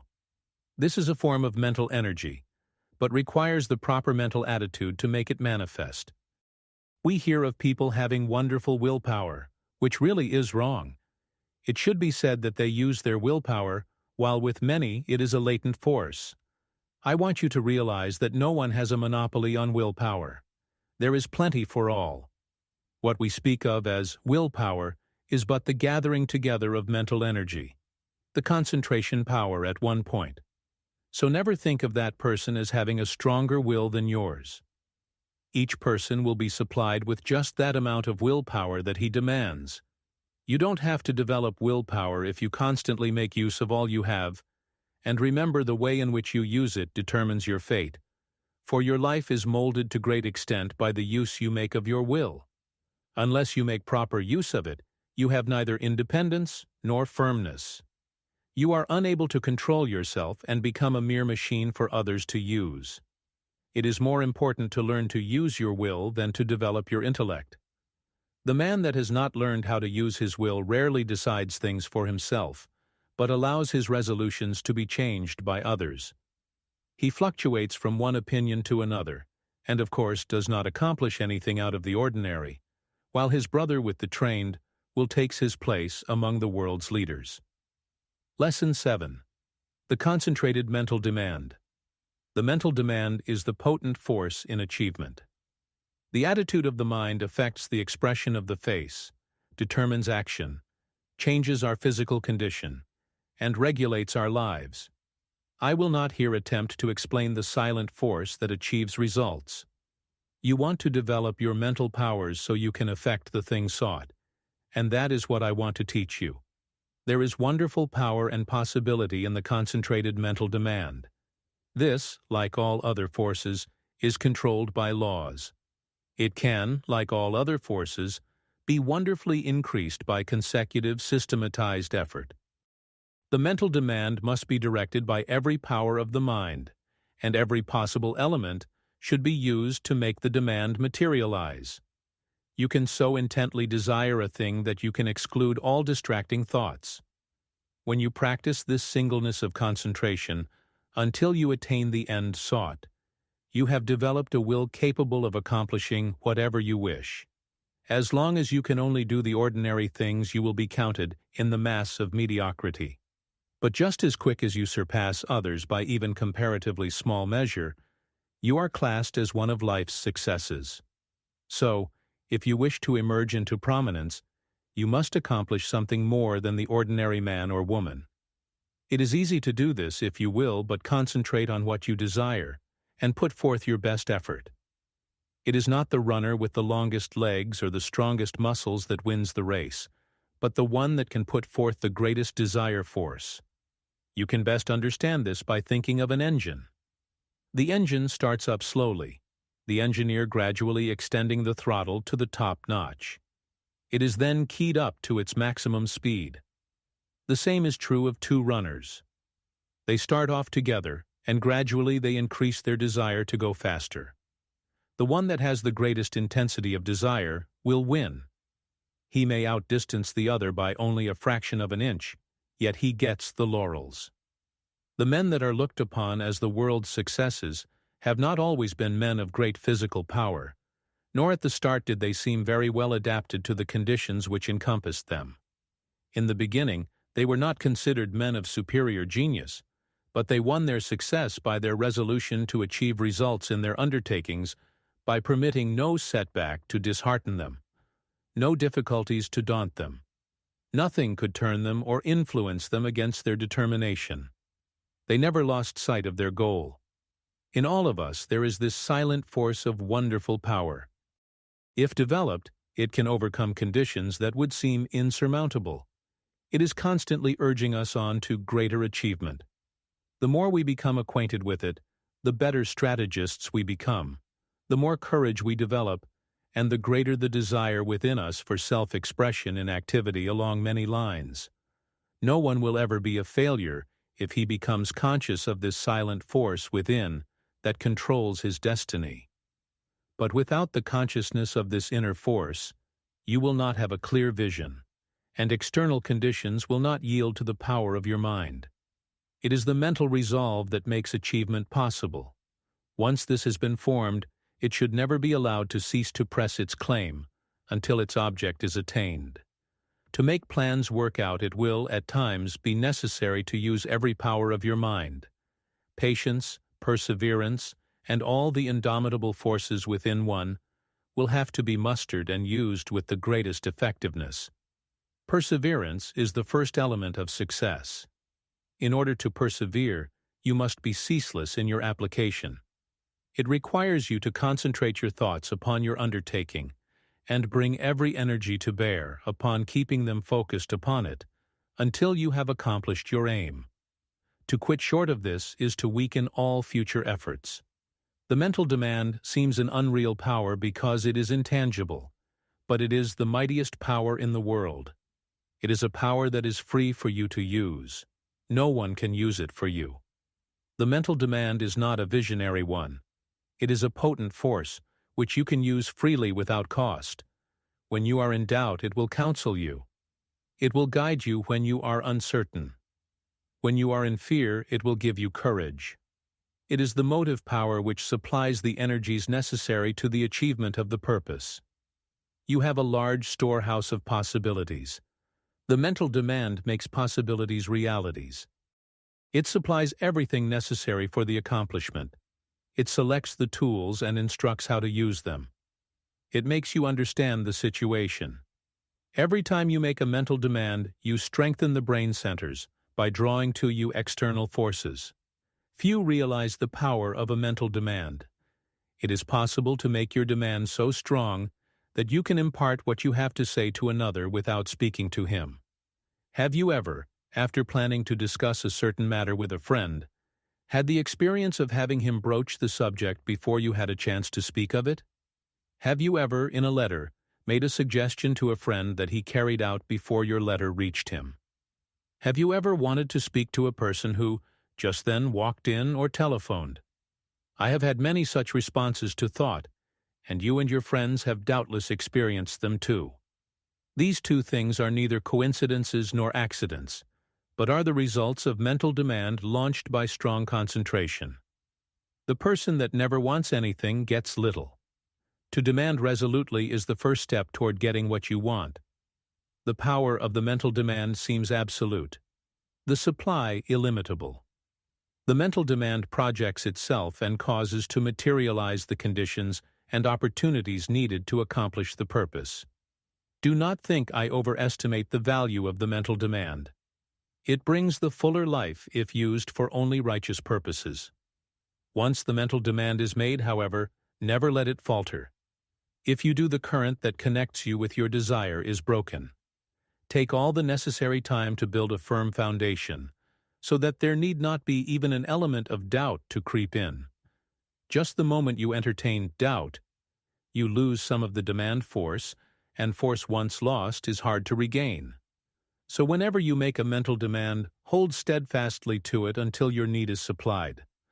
I want to repeat again that power of mental demand is not a visionary one. It is concentrated power only, and can be used by you. It is not supernatural power, but requires a development of the brain centers. The outcome is sure when it is given with a strong, resolute determination. No person will advance to any great extent until he recognizes this force within him. If you have not become aware of it, you have not made very much of a success of your life. It is this something that distinguishes that man from other men. It is this subtle power that develops strong personality. If you want a great deal, you must demand a great deal. Once you make your demand, anticipate its fulfillment. It depends upon us. We are rewarded according to our efforts. The power of mental demand can bring us what we want. We become what we determine to be. We control our own destiny. Get the right mental attitude, then, in accordance with your ability, you can gain success. And every man of average ability, the ordinary man that you see about you, can be really successful, independent, free of worry, his own master, if he can manage to do just two things. First, remain forever dissatisfied with what he is doing and with what he has accomplished. Second, develop in his mind a belief that the word impossible was not intended or him. Build up in his mind the confidence that enables the mind to use its power. Many, especially the older men, will ask, how can I build up that self-confidence in my brain? How can I, after months and years of discouragement, of dull plodding, suddenly conceive and carry out a plan for doing something that will make life worthwhile and change the monotonous routine? How can a man get out of a rut after he has been in it for years and has settled down to the slow jog-trot that leads to the grave? The answer is, the thing can be done, and millions have done it. One of the names most honored among the great men of France is that of Littre, who wrote and compiled the great French dictionary, a monument of learning. He is the man whose place among the 40 immortals of France was taken by the great Pasteur when the latter was elected to the Academy. Littre began the work that makes him famous when he was more than 60 years old. Lesson 8. Concentration gives mental poise. You will find that the man that concentrates is well poised, whereas the man that allows his mind to wander is easily upset. When in this state, wisdom does not pass from the subconscious storehouse into the consciousness. There must be mental quiet before the two consciousnesses can work in harmony. When you are able to concentrate, you have peace of mind. If you are in the habit of losing your poise, form the habit of reading literature that has a quieting power. Just the second you feel your poise slipping, say, "Peace," and then hold this thought in mind, and you will never lose your self-control. There cannot be perfect concentration until there is peace of mind. So keep thinking peace, acting peace, until you are at peace with all the world. For when once you have reached this state, there will be no trouble to concentrate on anything you wish. When you have peace of mind, you are not timid or anxious, or fearful or rigid, and you will not allow any disturbing thought to influence you. You cast aside all fears, and think of yourself as a spark of the divine being, as a manifestation of the one universal principle that fills all space and time. Think of yourself thus as a child of the infinite, possessing infinite possibilities. Write on a piece of paper, "I have the power to do and to be whatever I wish to do and be." Keep this mentally before you, and you will find the thought will be of great help to you.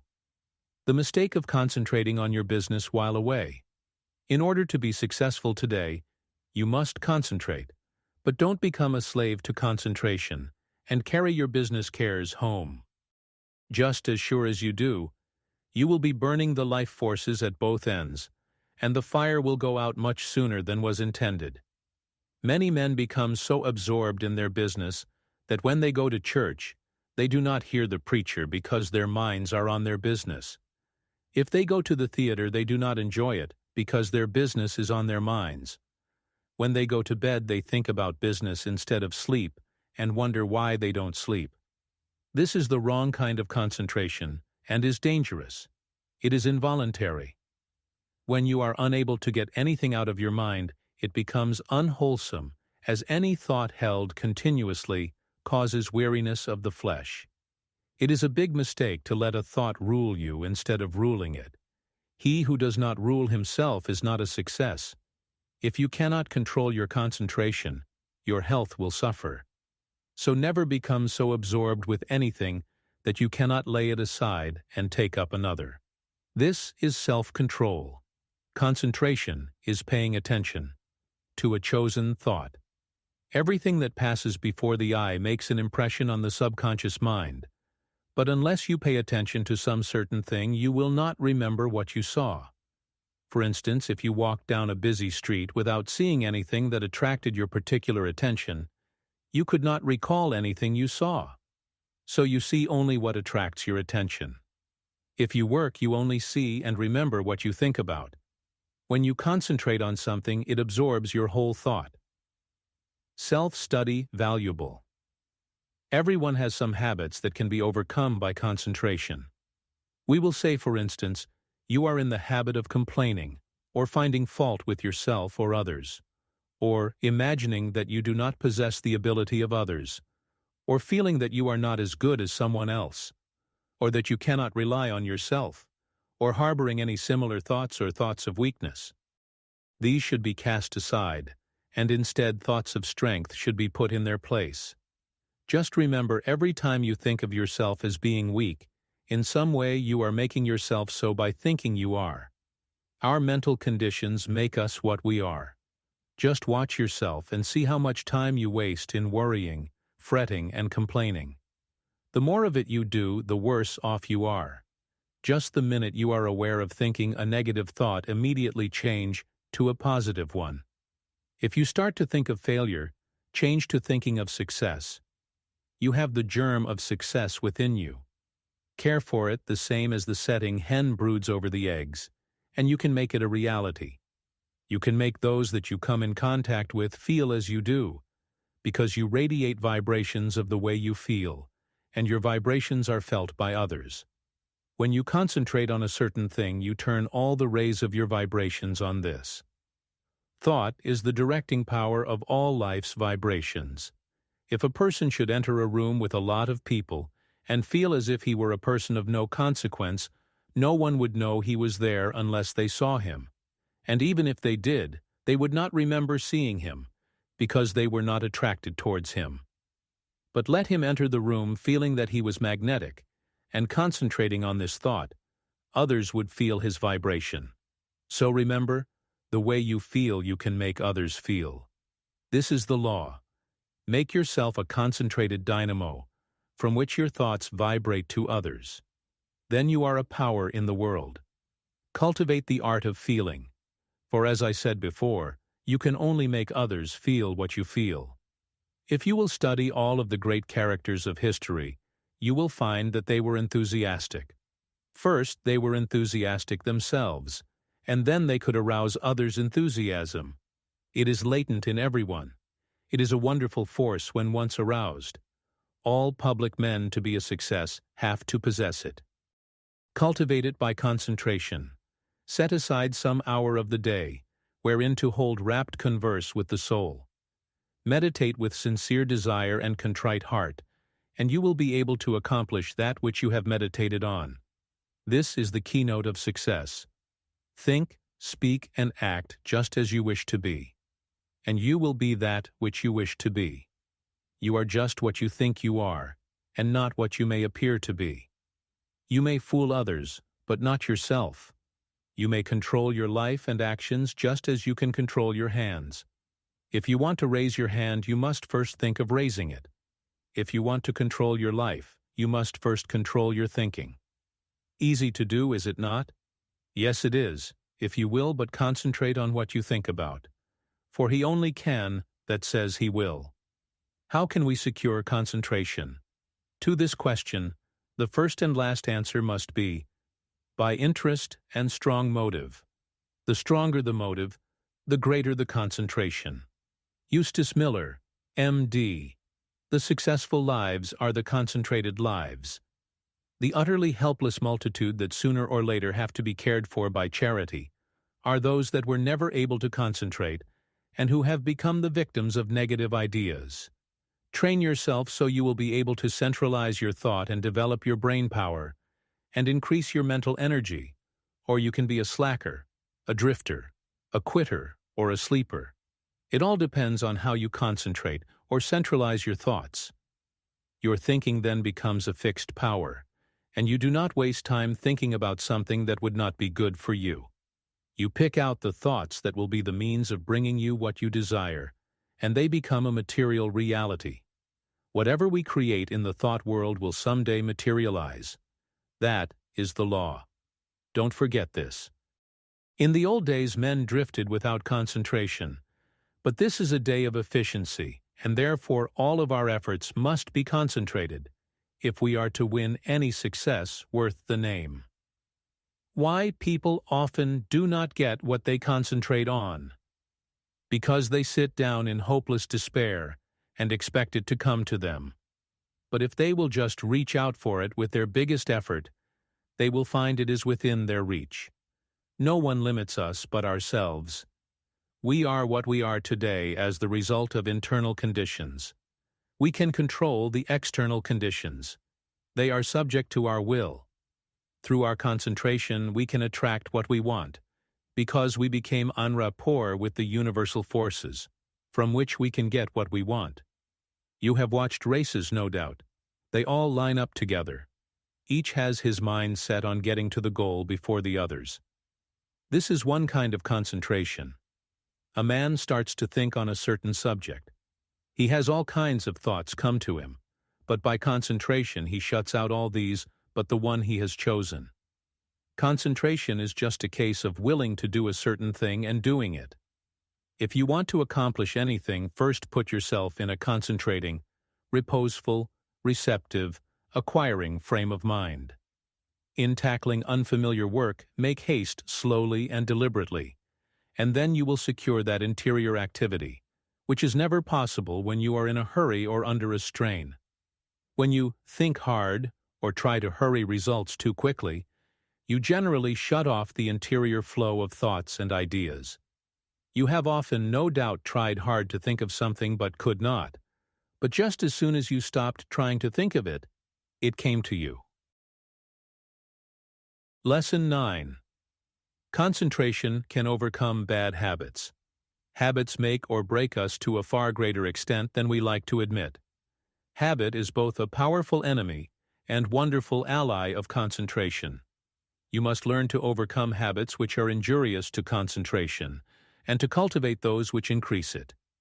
The large majority of people are controlled by their habits, and are buffeted around by them like waves of the ocean tossing a piece of wood. They do things in a certain way because of the power of habit. They seldom ever think of concentrating on why they do them this or that way, or study to see if they could do them in a better way. Now, my object in this chapter is to get you to concentrate on your habits, so you can find out which are good and which are bad for you. You will find that by making a few needed changes, you can make even those that are not good for you of service. The good habits you can make much better. The first thing I want you to realize is that all habits are governed consciously or unconsciously by the will. Most of us are forming new habits all the time. Very often, if you repeat something several times in the same way, you will have formed the habit of doing it that way. But the oftener you repeat it, the stronger that habit grows, and the more deeply it becomes embedded in your nature. After a habit has been in force for a long time, it becomes almost a part of you, and is therefore hard to overcome. But you can still break any habit by strong concentration on its opposite. All our life, so far as it has definite form, is but a mass of habits, practical, emotional, and intellectual, systematically organized for our weal or woe, and bearing us irresistibly toward our destiny, whatever the latter may be. We are creatures of habits, imitators and copiers of our past selves. We are liable to be bent or curved as we can bend a piece of paper, and each fold leaves a crease, which makes it easier to make the fold there the next time. The intellect and will are spiritual functions. Still, they are immersed in matter, and to every movement of theirs corresponds a movement in the brain, that is, in their material correlative. This is why habits of thought and habits of willing can be formed. All physical impressions are the carrying out of the actions of the will and intellect. Our nervous systems are what they are today, because of the way they have been exercised. As we grow older, most of us become more and more like automatic machines. The habits we have formed increase in strength. We work in our old characteristic way. Your associates learn to expect you to do things in a certain way. So you see that your habits make a great difference in your life, and as it is just about as easy to form good habits as it is bad, you should form only the former. No one but yourself is responsible for your habits. You are free to form the habits that you should, and if everyone could realize the importance of forming the right kind of habits, what a different world this would be. How much happier everyone would be. Then all, instead of the few, might win success. Habits are formed more quickly when we are young, but if we have already passed the youthful plastic period, the time to start to control our habits is right now, as we will never be any younger. You will find the following maxims worth remembering. First maxim: we must make our nervous system our ally instead of our enemy. Second maxim: in the acquisition of a new habit, as in the leaving off of an old one, we must take care to launch ourselves with as strong and decided an initiative as possible. The man that is in the habit of doing the right thing from boyhood has only good motives, So it is very important for you that you concentrate assiduously on the habits that reinforce good motives. Surround yourself with every aid you can. Don't play with fire by forming bad habits. Make a new beginning today. Study why you have been doing certain things. If they are not for your good, shun them henceforth. Don't give in to a single temptation, for every time you do, you strengthen the chain of bad habits. Every time you keep a resolution, you break the chain that enslaves you. Third maxim: never allow an exception to occur till the new habit is securely rooted in your life. Here is the idea. You never want to give in until the new habit is fixed, else you undo all that has been accomplished by previous efforts. There are two opposing inclinations. One wants to be firm, and the other wants to give in. By your will you can become firm through repetition.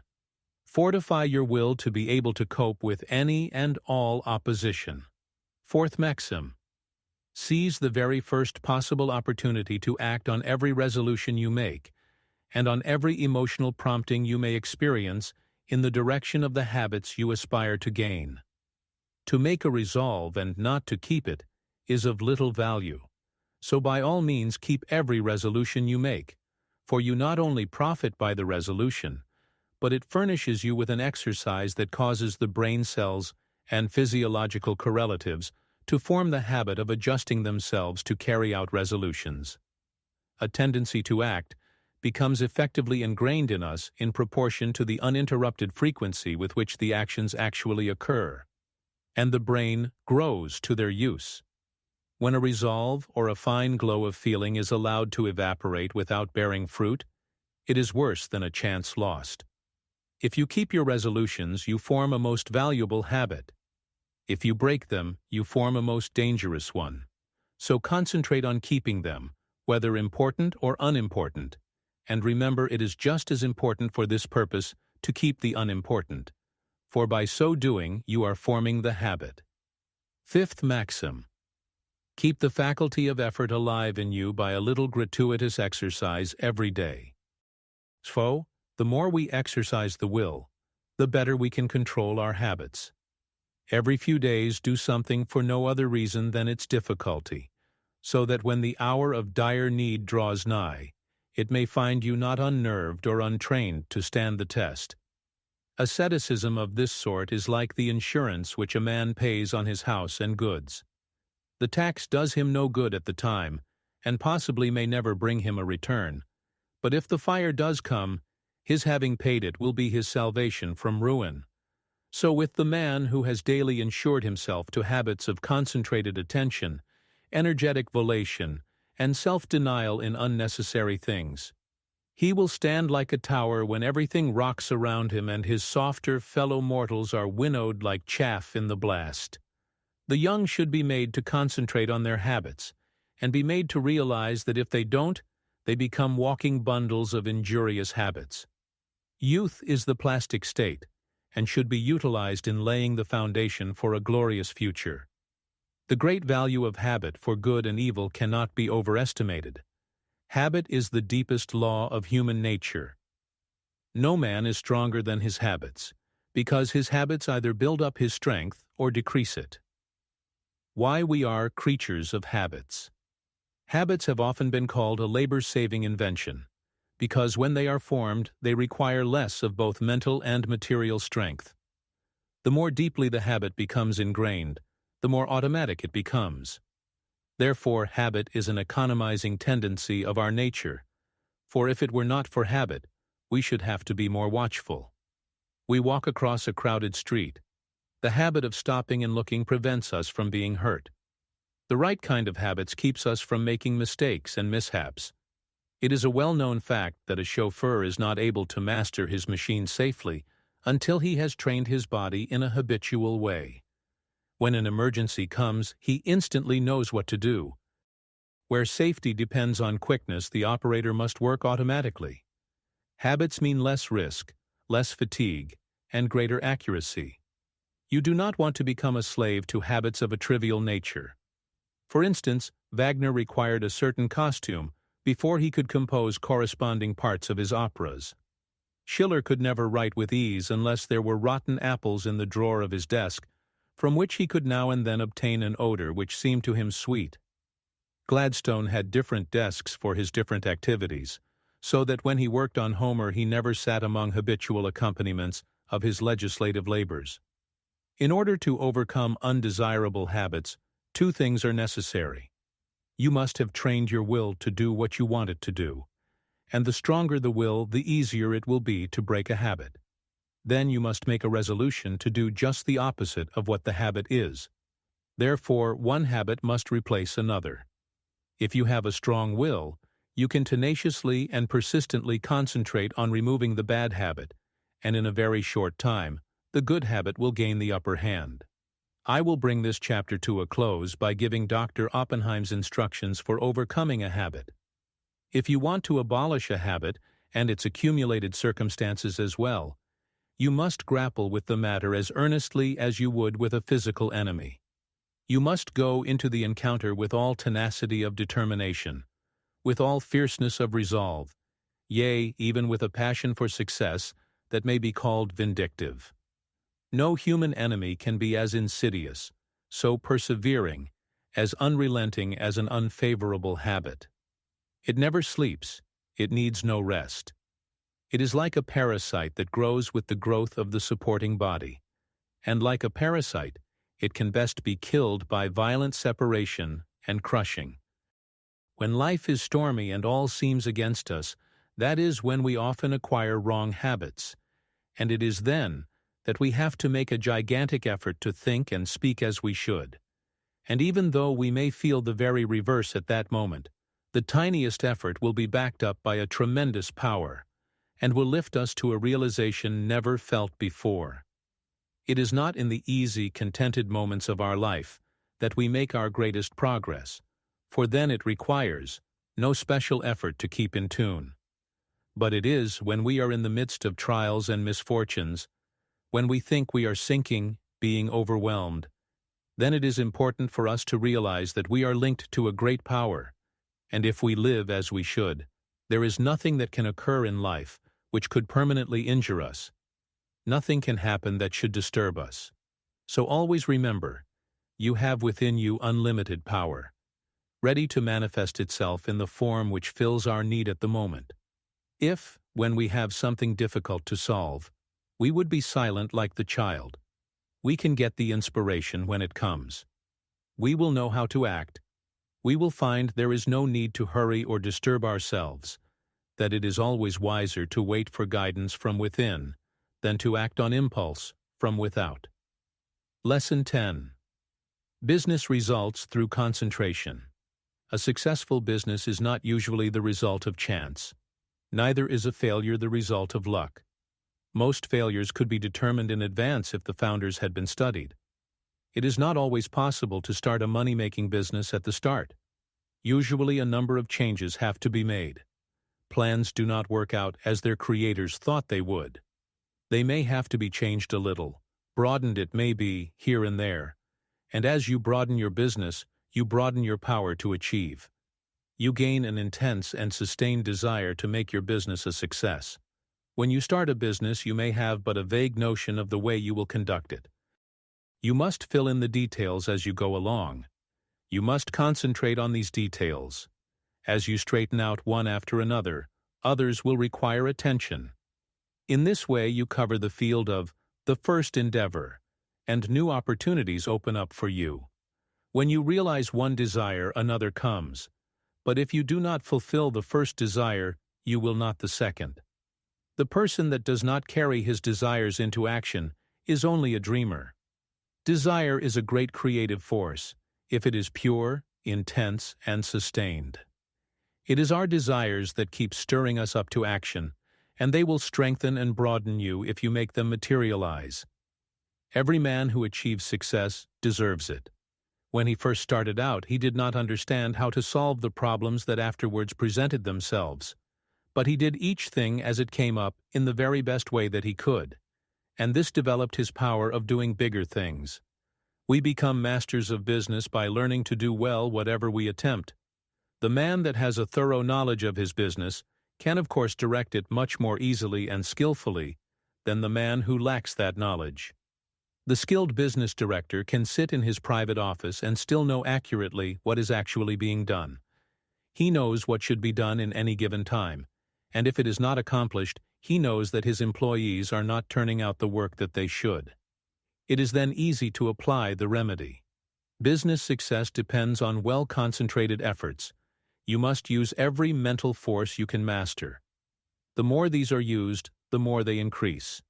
Therefore, the more you accomplish today, the more force you will have at your disposal with which to solve your problems tomorrow.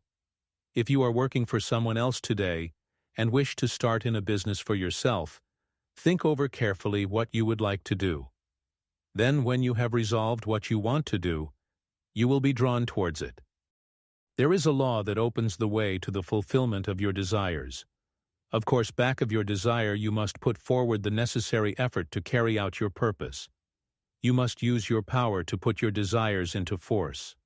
Once they are created and you keep up your determination to have them fulfilled, you both consciously and unconsciously work toward their materialization. Set your heart on your purpose. Concentrate your thought upon it. Direct your efforts with all your intelligence, and in due time you will realize your ambition. Feel yourself a success, believe you are a success, and thus put yourself in the attitude that demands recognition, and the thought current draws to you what you need to make you a success. Don't be afraid of big undertakings. Go at them with grit, and pursue methods that you think will accomplish your purpose. You may not at first meet with entire success, but aim so high that if you fall a little short, you will still have accomplished much. What others have done, you can do. You may even do what others have been unable to do. Always keep a strong desire to succeed in your mind. Be in love with your aim and work, and make them, as far as possible, square with the rule of the greatest good to the greatest number, and your life cannot be a failure. The successful business attitude must be cultivated to make the most out of your life, the attitude of expecting great things from both yourself and others. It alone will often cause men to make good, to measure up to the best that is in them. It is not the spasmodic spurts that count on a long journey, but the steady efforts. Spurts fatigue and make it hard for you to continue. Rely on your own opinion. It should be as good as anyone's else. When once you reach a conclusion, abide by it. Let there be no doubt or wavering in your judgment. If you are uncertain about every decision you make, you will be subject to harassing doubts and fears, which will render your judgment of little value. The man that decides according to what he thinks right, and who learns from every mistake, acquires a well-balanced mind that gets the best results. He gains the confidence of others. He is known as the man that knows what he wants, and not as one that is as changeable as the weather. The man of today wants to do business with the man that he can depend upon. Uncertainties in the business world are meeting with more disfavor. Reliable firms want to do business with men of known qualities, with men of firmness, judgment, and reliability. So if you wish to start in business for yourself, your greatest asset, with the single exception of a sound physique, is that of a good reputation. A successful business is not hard to build if we can concentrate all our mental forces upon it. It is the man that is unsettled because he does not know what he wants that goes to the wall.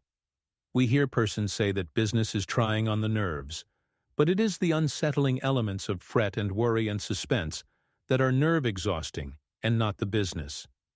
Executing one's plans may cause fatigue. Enjoyment comes with rest. If there has not been any unnatural strain, the recuperative powers replace what energy has been lost. By attending to each day's work properly, you develop the capacity to do a greater work tomorrow. It is this gradual development that makes possible the carrying out of big plans. The man that figures out doing something each hour of the day gets somewhere. At the end of each day, you should be a step nearer your aim. Keep the idea in mind that you mean to go forward, that each day must mark an advance, and forward you will go. You do not even have to know the exact direction so long as you are determined to find the way. but you must not turn back once you have started.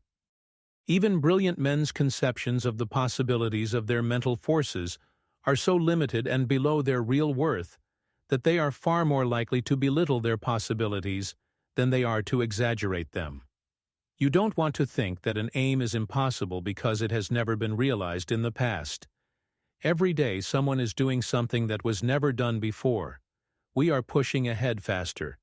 Formerly, it took decades to build up a big business, but today it is only but a matter of years, sometimes of months. Plan each day's activities carefully, and you can reach any height you aim at. If each thing you do is done with concise and concentrated thought, you will be able to turn out an excellent quality and a large quantity of work. Plan to do so much work during the day, and you will be astonished to see how much more you will do than on other days when you had not decided on any certain amount. I have demonstrated that the average business working force could do the same amount of work in 6 hours that they now do in 8, without using up any more energy. Never start to accomplish anything in an indecisive, indefinite, uncertain way. Tackle everything with a positiveness and an earnestness that will concentrate your mind and attract the very best associated thoughts. You will in a short time find that you will have extra time for planning bigger things. The natural leader always draws to himself, by the law of mental attraction, ideas in his chosen subject that have ever been conceived by others. This is of the greatest importance and help.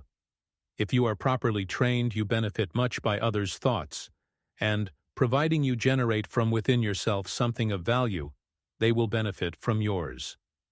We are heirs of all the ages, but we must know how to use our inheritance.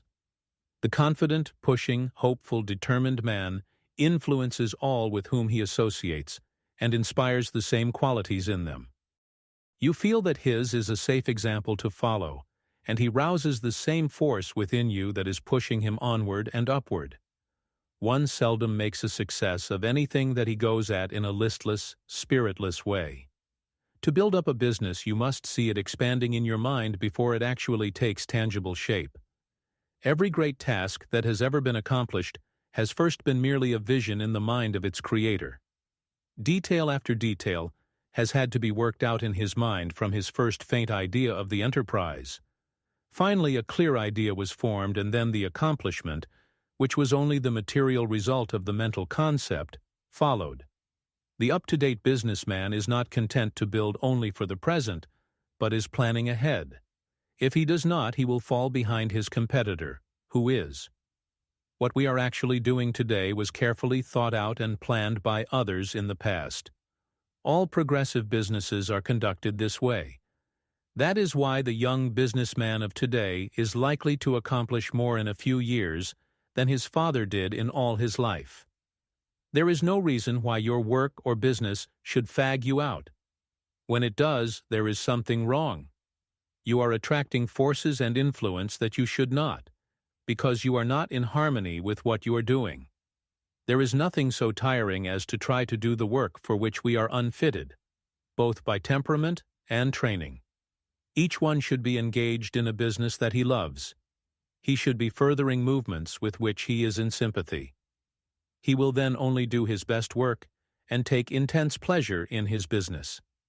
In this way, while constantly growing and developing his powers, he is at the same time rendering through his work genuine and devoted service to humanity. Business success is not the result of chance, but of scientific ideas and plans carried out by an aggressive and progressive management. Use your mental forces so that they will grow and develop. Remember that everything you do is the result of mental action. Therefore, you can completely control your every action. Nothing is impossible for you. Don't be afraid to tackle a difficult proposition. Your success will depend upon the use you make of your mind. This is capable of wonderful development. See that you make full use of it, and not only develop yourself, but your associates. Try to broaden the visions of those with whom you come in contact, and you will broaden your own outlook of life. Are you afraid of responsibilities? In order for the individual soul to develop, you must have responsibilities. You must manifest the omnipotence of the law of supply. The whole world is your legitimate sphere of activity. How much of a conqueror are you? What have you done? Are you afraid of responsibility, or are you ever dodging, flinching, or sidestepping it? If you are not a real man. Your higher self never winces. So be a man and allow the powers of the higher self to manifest, and you will find you have plenty of strength, and you will feel better when you are tackling difficult propositions. Lesson 11.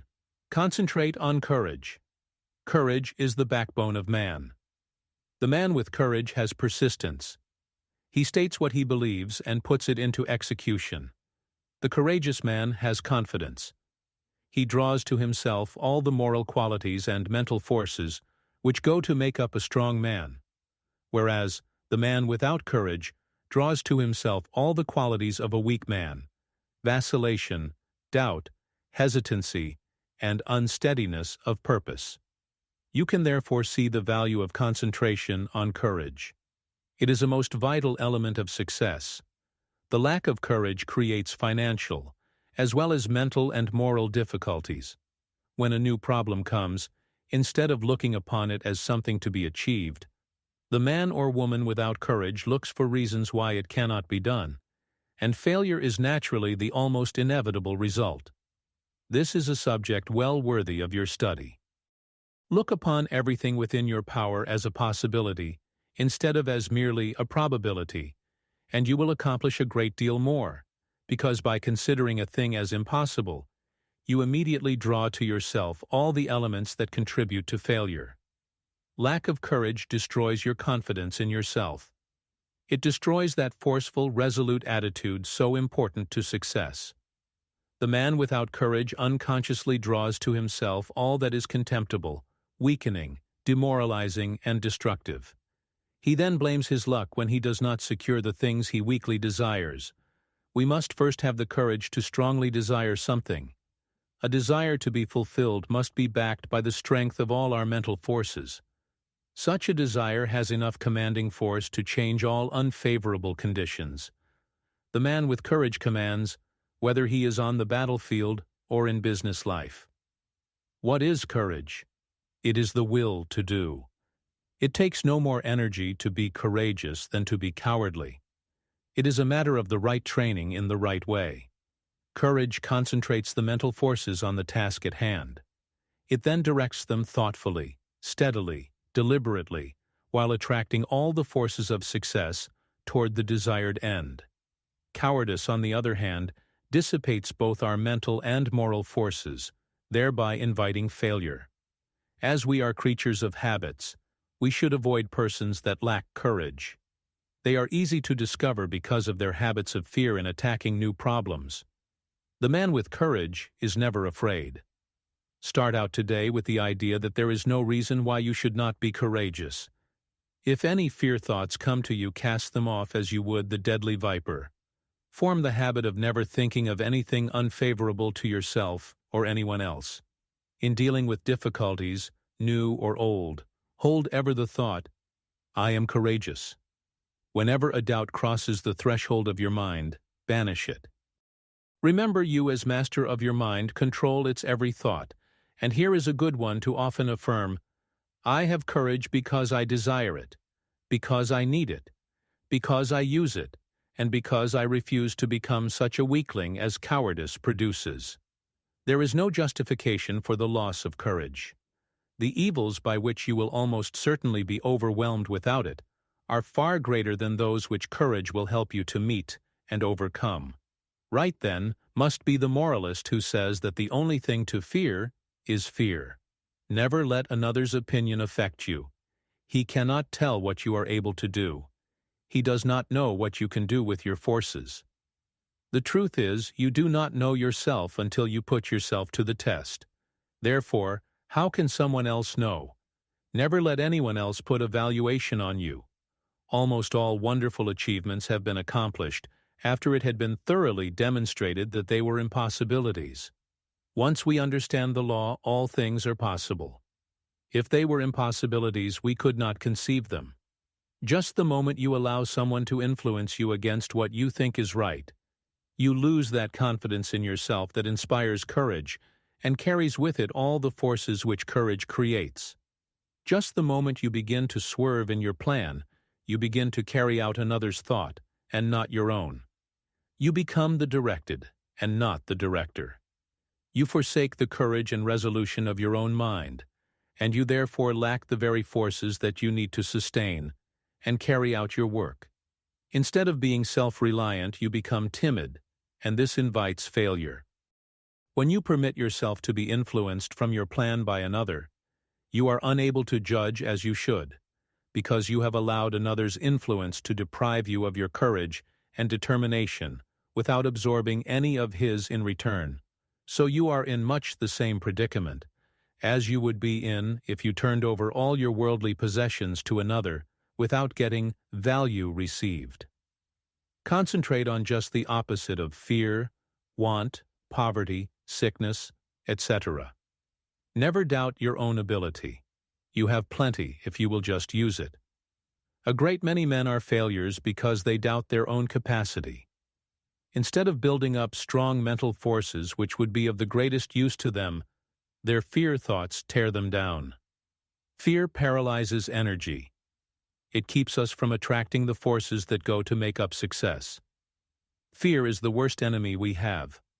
There are few people that really know that they can accomplish much. They desire the full extent of their powers, but alas, it is only occasionally that you find a man that is aware of the great possibilities within him. When you believe with all your mind and heart and soul that you can do something, you thereby develop the courage to steadily and confidently live up to that belief. You have now gone a long way towards accomplishing it. The chances are that there will be obstacles, big and little, in your way, but resolute courage will overcome them, and nothing else will. Strong courage eliminates the injurious and opposing forces by summoning their masters, the yet stronger forces that will serve you. Courage is yours for the asking. All you have to do is to believe in it, claim it, and use it. To succeed in business, believe that it will be successful, assert that it is successful, and work like a beaver to make it so. Difficulties soon melt away before the courageous. One man of courage can fire with his spirit a whole army of men, whether it be military or industrial, because courage, like cowardice, is contagious. The man of courage overcomes the trials and temptations of life. He commands success. He renders sound judgment. He develops personal influence and a forceful character, and often becomes the mentor of the community which he serves. How to overcome depression and melancholia. Both of the former are harmful and make you unhappy. These are states that can be quickly overcome through concentrating more closely on the higher self, for when you do, you cut off the connection with the harmful force currents. You can also drive away moods by simply choosing and fully concentrating on an agreeable subject. Through willpower and thought control, we can accomplish anything we want to do. There is wonderful inherent power within us all, and there is never any sufficient cause for fear, except ignorance. Every evil is but the product of ignorance, and everyone that possesses the power to think has the power to overcome ignorance and evil. The pain that we suffer from doing evil are but the lessons of experience, and the object of the pain is to make us realize our ignorance. When we become depressed, it is evidence that our thought faculties are combining improperly and thereby attracting the wrong force currents. All that it is necessary to do is to exercise the will and concentrate upon happy subjects. I will only think of subjects worthy of my higher self and its powers. Lesson 12. Concentrate on wealth. It was never intended that man should be poor. When wealth is obtained under the proper conditions, it broadens the life. Everything has its value. Everything has a good use and a bad use. The forces of mind, like wealth, can be directed either for good or evil. A little rest will recreate forces. Too much rest degenerates into laziness and brainless, dreamy longings. If you acquire wealth unjustly from others, you are misusing your forces. But if your wealth comes through the right sources, you will be blessed. Through wealth, we can do things to uplift ourselves and humanity. Wealth is many persons' goal. It therefore stimulates their endeavor. They long for it in order to dress and live in such a way as to attract friends. Without friends, they would not be so particular of their surroundings. The fact is, the more attractive we make ourselves and our surroundings, the more inspiring are their influences. It is not conducive to proper thought to be surrounded by conditions that are uncongenial and unpleasant. So the first step toward acquiring wealth is to surround yourself with helpful influences. To claim for yourself an environment of culture, place yourself in it, and be molded by its influences. Most great men of all ages have been comparatively rich. They have made or inherited money. Without money, they could not have accomplished what they did. The man engaged in physical drudgery is not likely to have the same high ideals as the man that can command comparative leisure. Wealth is usually the fruit of achievement. It is not, however, altogether the result of being industrious. Thousands of persons work hard who never grow wealthy. Others, with much less effort, acquire wealth. Seeing possibilities is another step toward acquiring wealth. A man may be as industrious as he can possibly be, but if he does not use his mental forces, he will be a laborer, to be directed by the man that uses to good advantage his mental forces. No one can become wealthy in an ordinary lifetime, by mere savings from earnings. Many scrimp and economize all their lives, but by so doing waste all their vitality and energy. For example, I know a man that used to walk to work. It took him an hour to go and an hour to return. He could have taken a car and gone in 20 minutes. He saved 10 cents a day but wasted an hour and a half. It was not a very profitable investment unless the time spent in physical exercise yielded him large returns in the way of health. The same amount of time spent in concentrated effort to overcome his unfavorable business environment might have firmly planted his feet in the path of prosperity. One of the big mistakes made by many persons of the present generation is that they associate with those who fail to call out or develop the best that is in them. When the social side of life is developed too exclusively, as it often is, and recreation or entertainment becomes the leading motive of a person's life, he acquires habits of extravagance instead of economy. Habits of wasting his resources, physical, mental, moral, and spiritual, instead of conserving them. He is, in consequence, lacking in proper motivation. His God-given powers and forces are undeveloped, and he inevitably brings poor judgment to bear upon all the higher relationships of life, while, as to his financial fortunes, he is ever the leaner, often a parasite, and always, if opportunity affords, as heavy a consumer as he is a poor producer. It seems a part of the tragedy of life that these persons have to be taught such painful lessons before they can understand the forces and laws that regulate life. Few profit by the mistakes of others. They must experience them for themselves, and then apply the knowledge so gained in reconstructing their lives. Any man that has ever amounted to anything has never done a great deal of detail work for long periods at any given time. He needs his time to reflect. He does not do his duties today in the same way as yesterday, but as the result of deliberate and concentrated effort, constantly tries to improve his methods. The other day I attended a lecture on prosperity. I knew the lecturer had been practically broke for 10 years. I wanted to hear what he had to say. He spoke very well. He no doubt benefited some of his hearers, but he had not profited by his own teachings. I introduced myself and asked him if he believed in his maxims. He said he did. I asked him if they had made him prosperous. He said not exactly. I asked him why. He answered that he thought he was fated not to experience prosperity. In half an hour I showed that man why poverty had always been his companion. He had dressed poorly. He held his lectures in poor surroundings. By his actions and beliefs he attracted poverty. He did not realize that his thoughts and his surroundings exercised an unfavorable influence. I said, "Thoughts are moving forces, great powers. Thoughts of wealth attract wealth. Therefore, if you desire wealth, you must attract the forces that will help you to secure it. Your thoughts attract a similar kind of thoughts. If you hold thoughts of poverty, you attract poverty. If you make up your mind you are going to be wealthy, you will instill this thought into all your mental forces, and you will at the same time use every external condition to help you. Many persons are of the opinion that if you have money, it is easy to make more money. But this is not necessarily true. 90% of the men that start in business fail. Money will not enable one to accumulate much more, unless he is trained to seek and use good opportunities for its investment. If he inherits money, the chances are that he will lose it. While, if he has made it, he not only knows its value, but has developed the power to use it, as well as to make more if he loses it.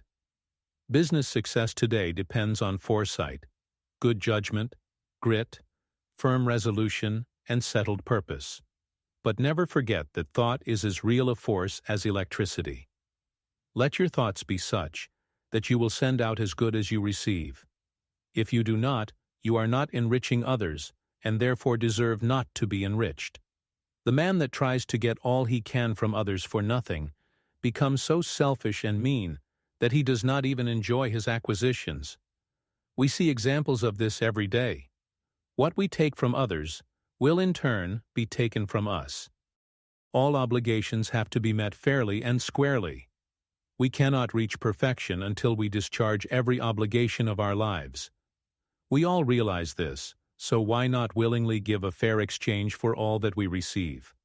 Again, I repeat that the first as well as the last step in acquiring wealth is to surround yourself with good influences, good thought, good health, good home and business environment, and successful business associates.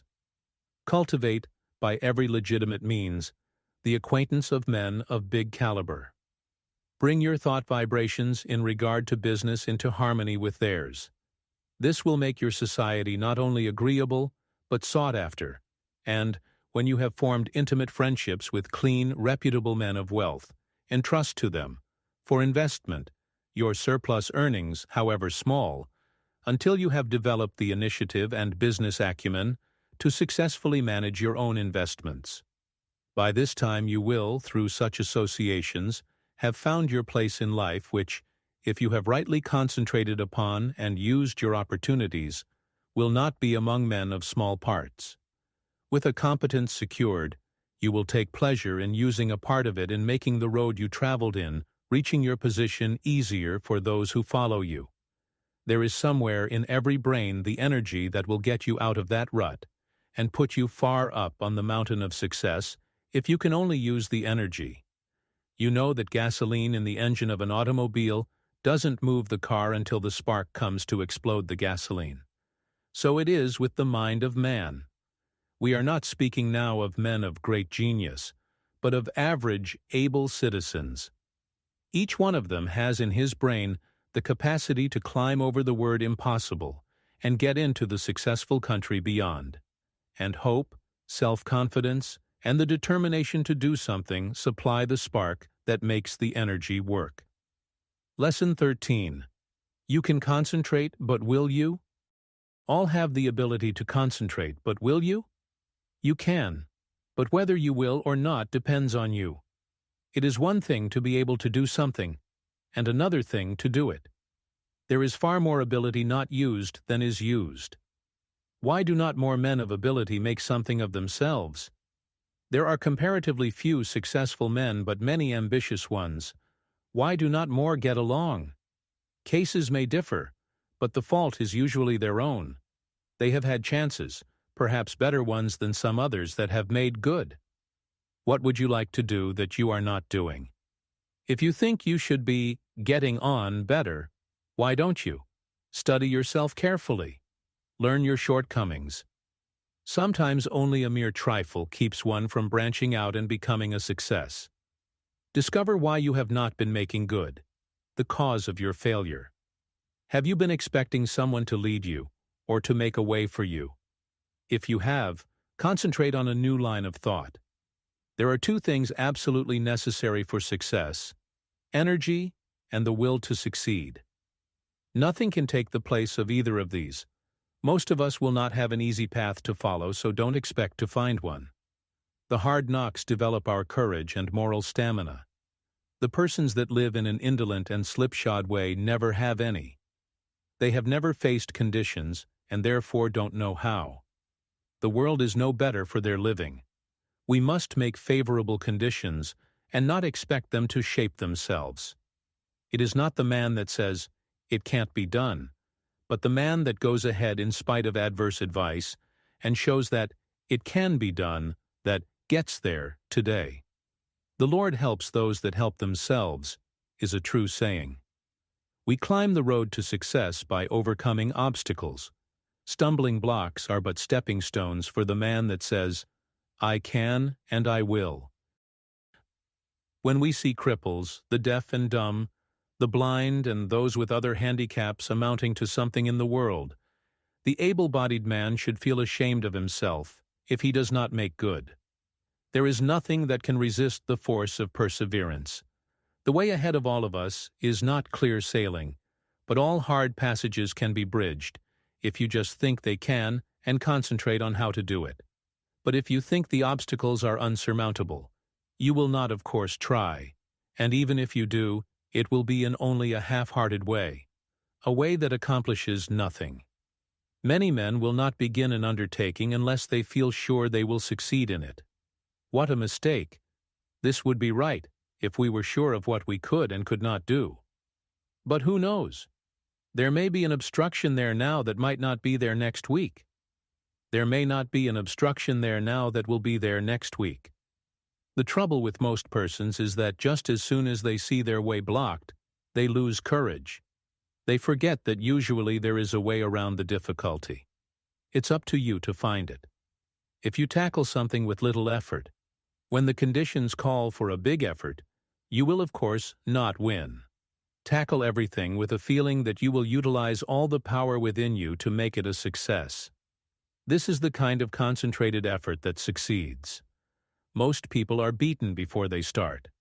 They think they are going to encounter obstacles, and they look for them instead of for means to overcome them. The result is that they increase their obstacles instead of diminishing them. Have you ever undertaken something that you thought would be hard, but afterwards found it to be easy? That is the way a great many times. The things that look difficult in advance turn out to be easy of conquest when once encountered. So start out on your journey with the idea that the road is going to be clear for you, and that if it is not, you will clear the way. All men that have amounted to anything have cleared their way, and they did not have the assistance that you will have today. The one great keynote of success is to do whatever you have decided on. Don't be turned from your path, but resolve that you are going to accomplish what you set out to do. Don't be frightened at a few rebuffs, for they cannot stop the man that is determined, the man that knows in his heart that success is only bought by tremendous resolution, by concentrated and wholehearted effort. He who has a firm will, says Goethe, molds the world to himself. People do not lack strength, says Victor Hugo. They lack will. It is not so much skill that wins victories as it is activity and great determination. There is no such thing as failure for the man that does his best. No matter what you may be working at the present time, don't let this make you lose courage. The tides are continually changing, and tomorrow or some other day, they will turn to your advantage if you are a willing and are an ambitious worker. There is nothing that develops you and increases your courage like work. If it were not for work, how monotonous life would at last become. So I say to the man that wants to advance, don't look upon your present position as your permanent one. Keep your eyes open and add those qualities to your makeup that will assist you when your opportunity comes. Be ever alert and on the watch for opportunities. Remember, we attract what we set our minds on. If we look for opportunities, we find them. If you are the man you should be, someone is looking for you to fill a responsible position. So when he finds you, don't let your attention wander. Give it all to him. Show that you can concentrate your powers, that you have the makeup of a real man. Show no signs of fear, uncertainty, or doubt. The man that is sure of himself is bound to get to the front. No circumstances can prevent him. Lesson 14. The art of concentrating by means of practical exercises. Select some thought, and see how long you can hold your mind on it. It is well to have a clock at first, and keep track of the time. If you decide to think about health, you can get a great deal of good from your thinking besides developing concentration. Think of health as being the greatest blessing there is in the world. Don't let any other thought drift in. Just the moment one starts to obtrude, make it get out. Make it a daily habit of concentrating on this thought for, say, 10 minutes. Practice until you can hold it to the exclusion of everything else. You will find it of the greatest value to centralize your thoughts on health. Regardless of your present condition, see yourself as you would like to be and be blind to everything else. You will find it hard at first to forget your ailments, if you have any, but after a short while you can shut out these negative thoughts and see yourself as you want to be.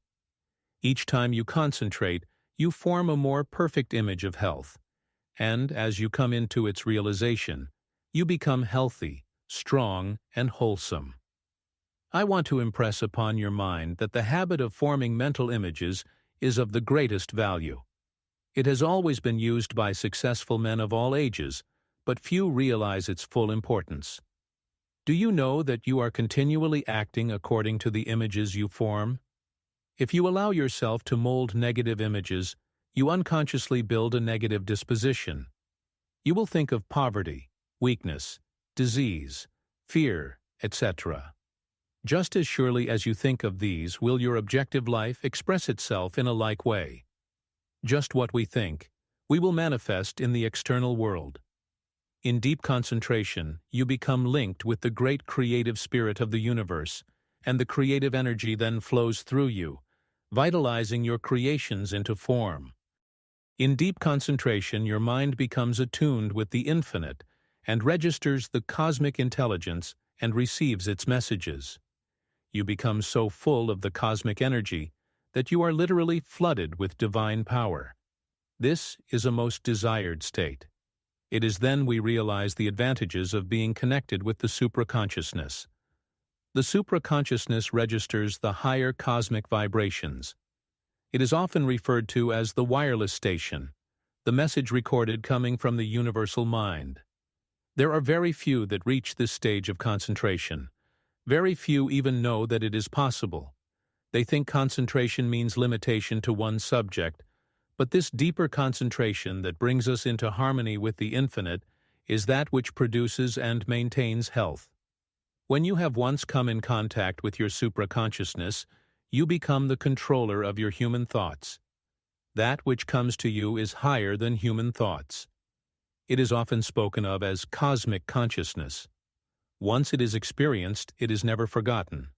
Naturally, it requires a good deal of training to reach this state. But once you do, it becomes easier each time to do, and in the course of time you can become possessed of power which was unknown to you before.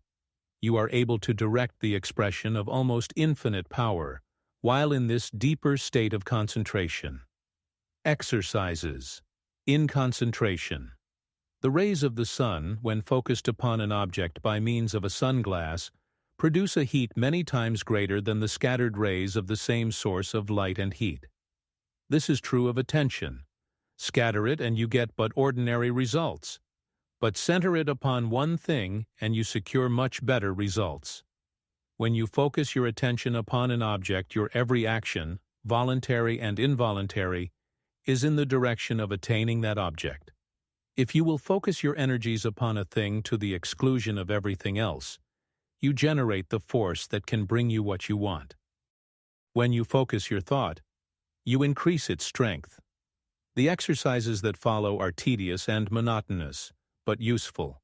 If you will persist in them, you will find they are very valuable, as they increase your powers of concentration. Before proceeding with the exercises, I will answer a question that just comes to me. This person says after he works all day, He is too tired to practice any exercise.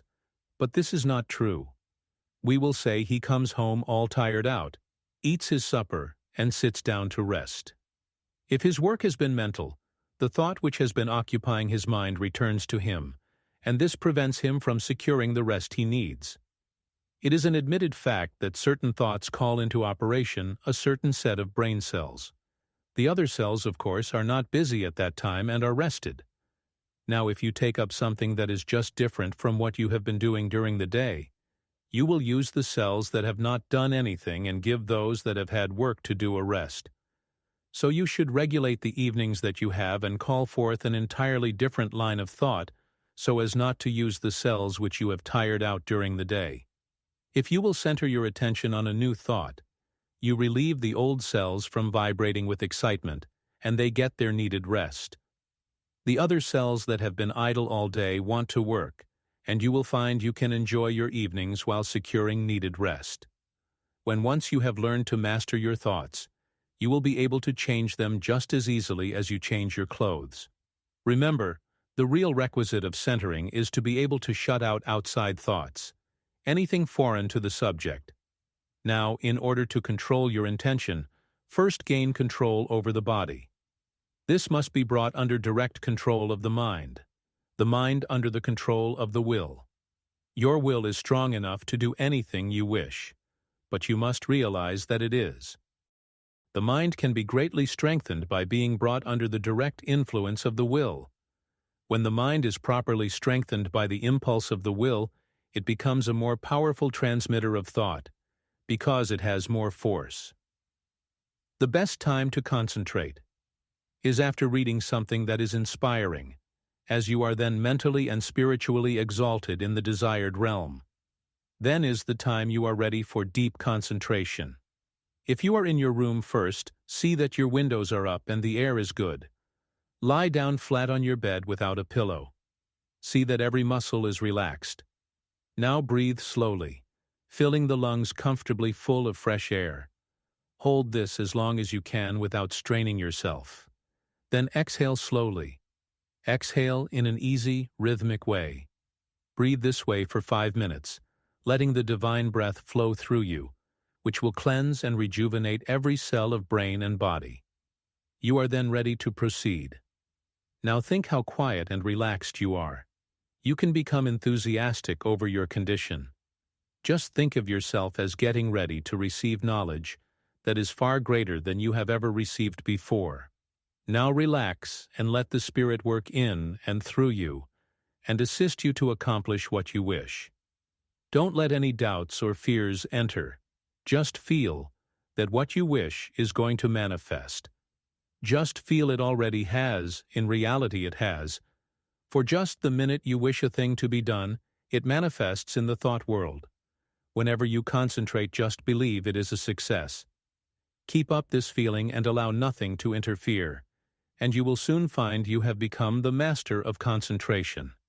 You will find that this practice will be of wonderful value to you, and that rapidly you will be learning to accomplish anything that you undertake. It will be necessary to first train the body to obey the commands of the mind. I want you to gain control of your muscular movements. The following exercise is especially good in assisting you to acquire perfect control of the muscles. Exercise 1. Sit in a comfortable chair and see how still you can keep. This is not as easy as it seems. You will have to center your attention on sitting still. Watch and see that you are not making any involuntary muscular movements. By a little practice, you will find you are able to sit still without a movement of the muscles for 15 minutes. At first, I advise sitting in a relaxed position for 5 minutes. After you are able to keep perfectly still, increase the time to 10 minutes and then to 15. This is as long as it is necessary. But never strain yourself to keep still. You must be relaxed completely.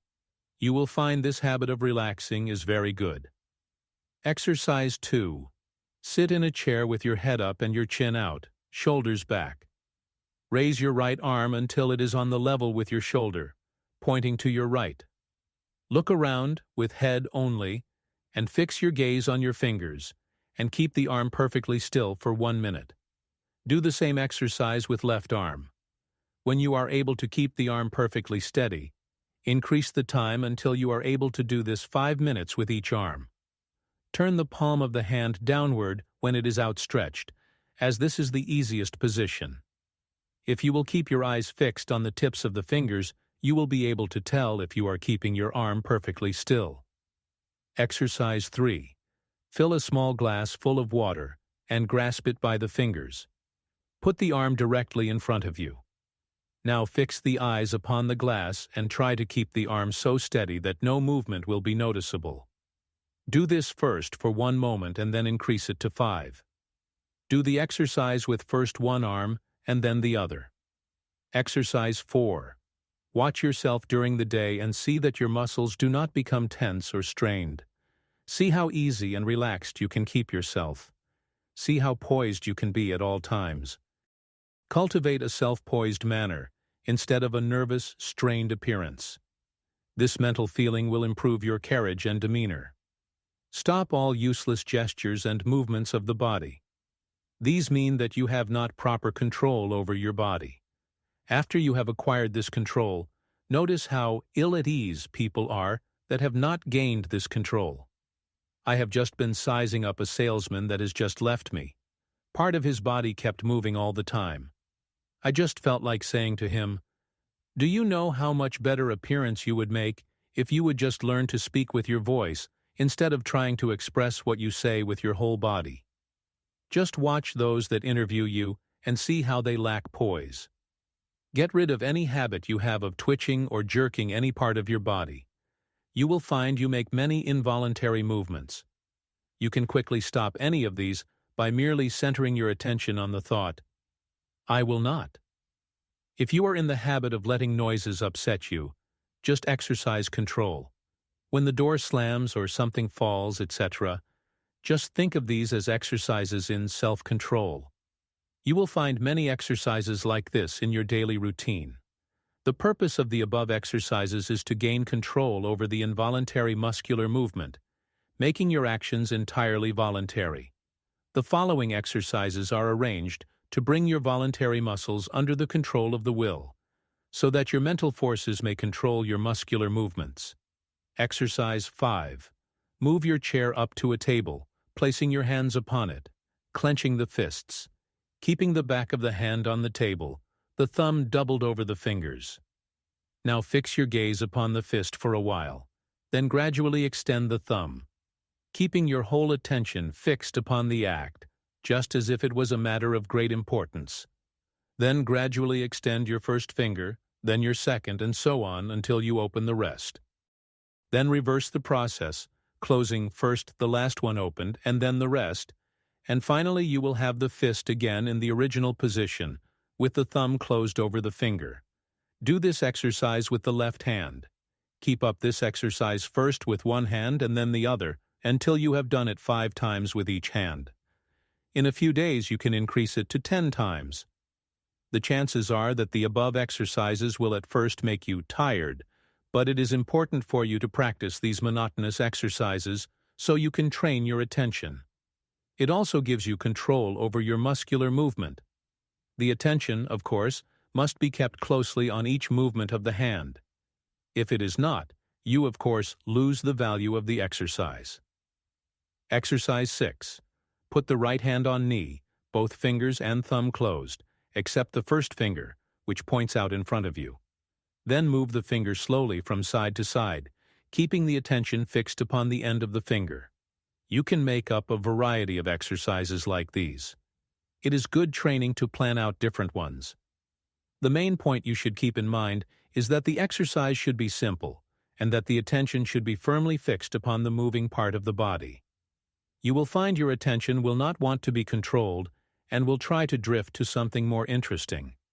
This is just where these exercises are of value, and you must control your attention and see it is held in the right place and does not wander away.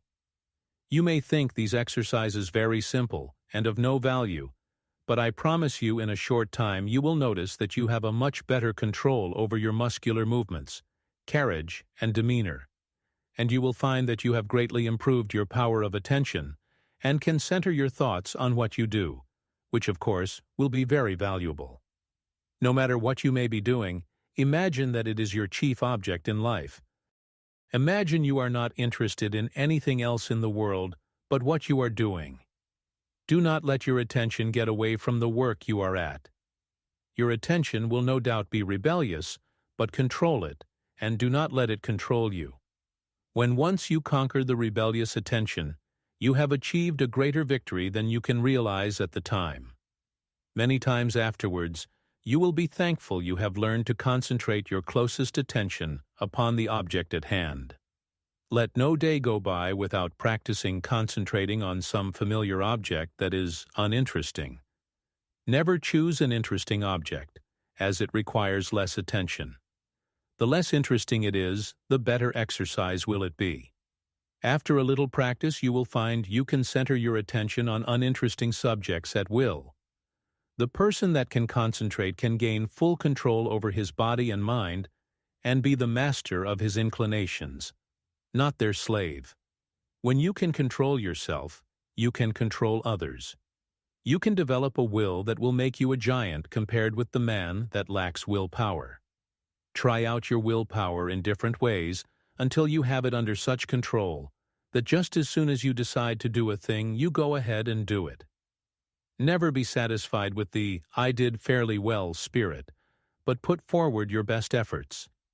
Be satisfied with nothing else. When you have gained this, you are the man you were intended to be. Exercise 7. Concentration. Increases the sense of smell. When you take a walk, or drive in the country, or pass a flower garden, concentrate on the odor of flowers and plants. See how many different kinds you can detect. Then choose one particular kind and try to sense only this. You will find that this strongly intensifies the sense of smell. This differentiation requires, however, a peculiarly attentive attitude. When sense of smell is being developed, you should not only shut out from the mind every thought but that of odor, but you should also shut out cognizance of every odor save that upon which your mind, for the time, is concentrated. You find plenty of opportunity for exercises for developing the sense of smell. When you are out in the air, be on the alert for the different odors. You will find the air laden with all kinds, but let your concentration upon the one selected be such that a scent of its fragrance in after years will vividly recall the circumstances of this exercise. The object of these exercises is to develop concentrated attention, and you will find that you can, through their practice, control your mind and direct your thoughts just the same as you can your arm. Exercise 8. Concentration on the within. Lie down and thoroughly relax your muscles. Concentrate on the beating of your heart. Do not pay any attention to anything else. Think how this great organ is pumping the blood to every part of the body. Try to actually picture the blood leaving the great reservoir and going in one stream right down to the toes.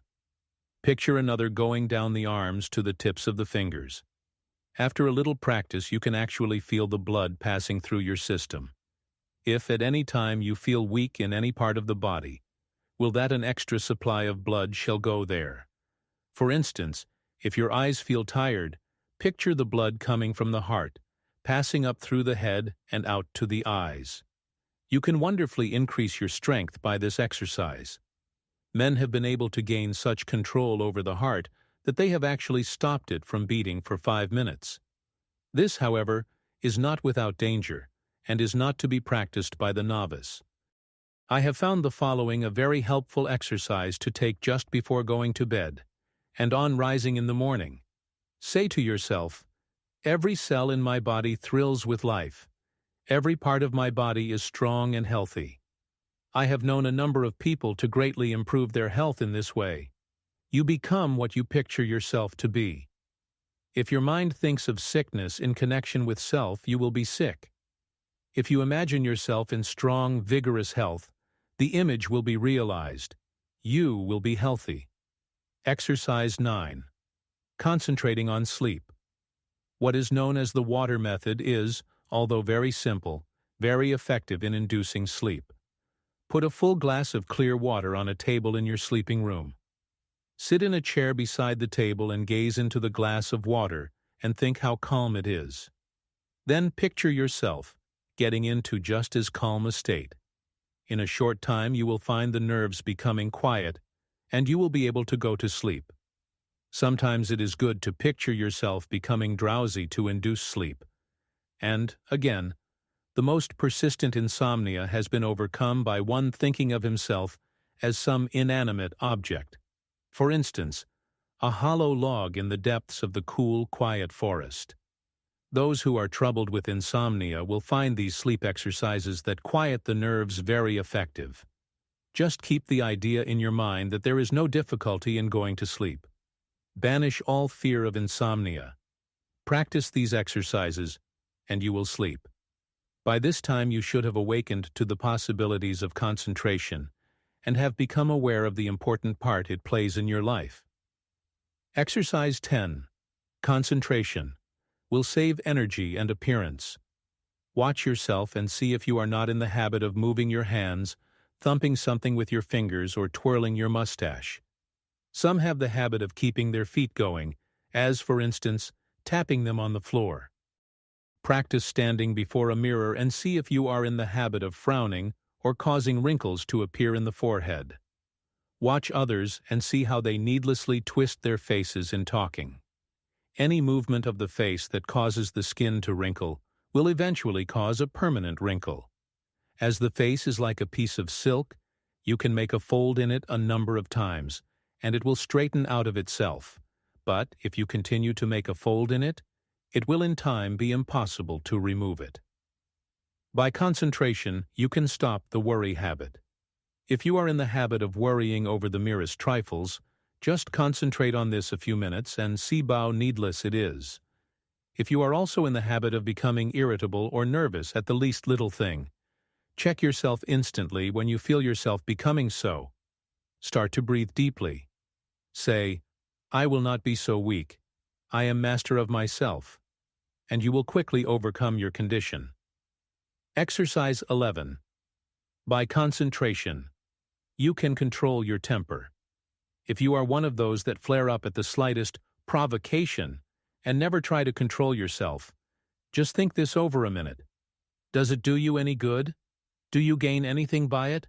Doesn't it put you out of poise for some time? Don't you know that this grows on you and will eventually make you despised by all that have any dealings with you? Everyone makes mistakes, and instead of becoming angry at their perpetrators, just say to them, "Be more careful next time." This thought will be impressed on them, and they will be more careful. But if you continually complain about their making a mistake, the thought of a mistake is impressed on them, and they will be more likely to make mistakes in the future. All lack of self-control can be conquered if you will, but learn to concentrate. Many of you that read this may think you are not guilty of either of these faults, but if you will carefully watch yourself, you will probably find that you are, and if so, you will be greatly helped by repeating this affirmation each morning. I am going to try today not to make a useless gesture, or to worry over trifles, or become nervous or irritable. I intend to be calm, and, no difference what may be the circumstances, I will control myself. Henceforth, I resolve to be free from all signs that show lack of self-control. At night, quickly review your actions during the day, and see how fully you realized your aim. At first you will, of course, have to plead guilty of violation a few times, but keep on, and you will soon find that you can live up to your ideal. After you have once gained self-control, however, don't relinquish it. For some time it will still be necessary to repeat the affirmation in the morning, and square your conduct with it in the evening. Keep up the good work until at last the habit of self-control is so firmly fixed that you could not break it even though you tried. I have had many persons tell me that this affirmation and daily review made a wonderful difference in their lives. You, too, will notice the difference if you live up to these instructions. Exercise 12. Practice talking before a glass. Make 2 marks on your mirror on a level with your eyes, and think of them as two human eyes looking into yours. Your eyes will probably blink a little at first. Do not move your head, but stand erect. Concentrate all your thoughts on keeping your head perfectly still. Do not let another thought come into your mind. Then, still keeping the head, eyes, and body still, think that you look like a reliable man or woman should, like a person that anyone would have confidence in. Do not let your appearance be such as to justify the remark, "I don't like his appearance. I don't believe he can be trusted." While standing before the mirror, practice deep breathing. See that there is plenty of fresh air in the room and that you are literally feasting on it. You will find that, as it permeates every cell, your timidity will disappear. It has been replaced by a sense of peace and power.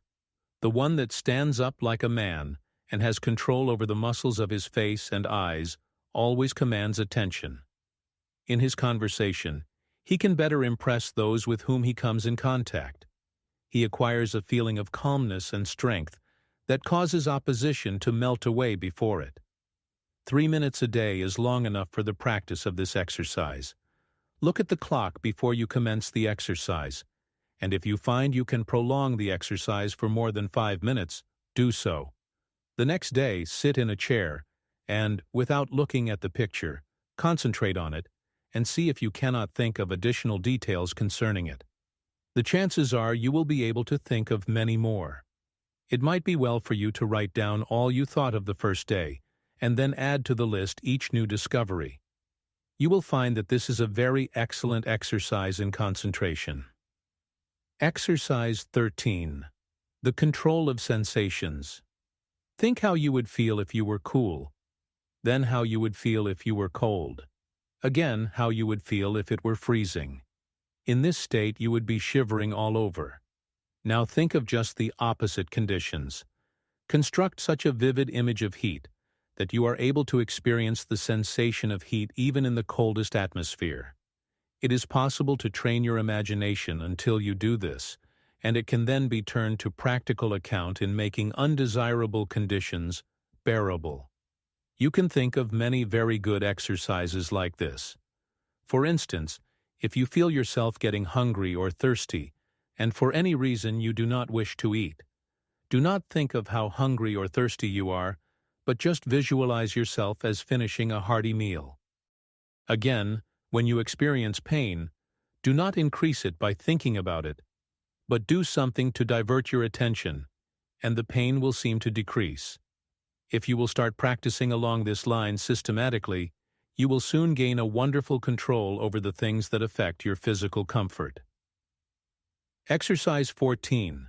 The Eastern way of concentrating. Sit in a chair with a high back in upright position. Press one finger against the right nostril.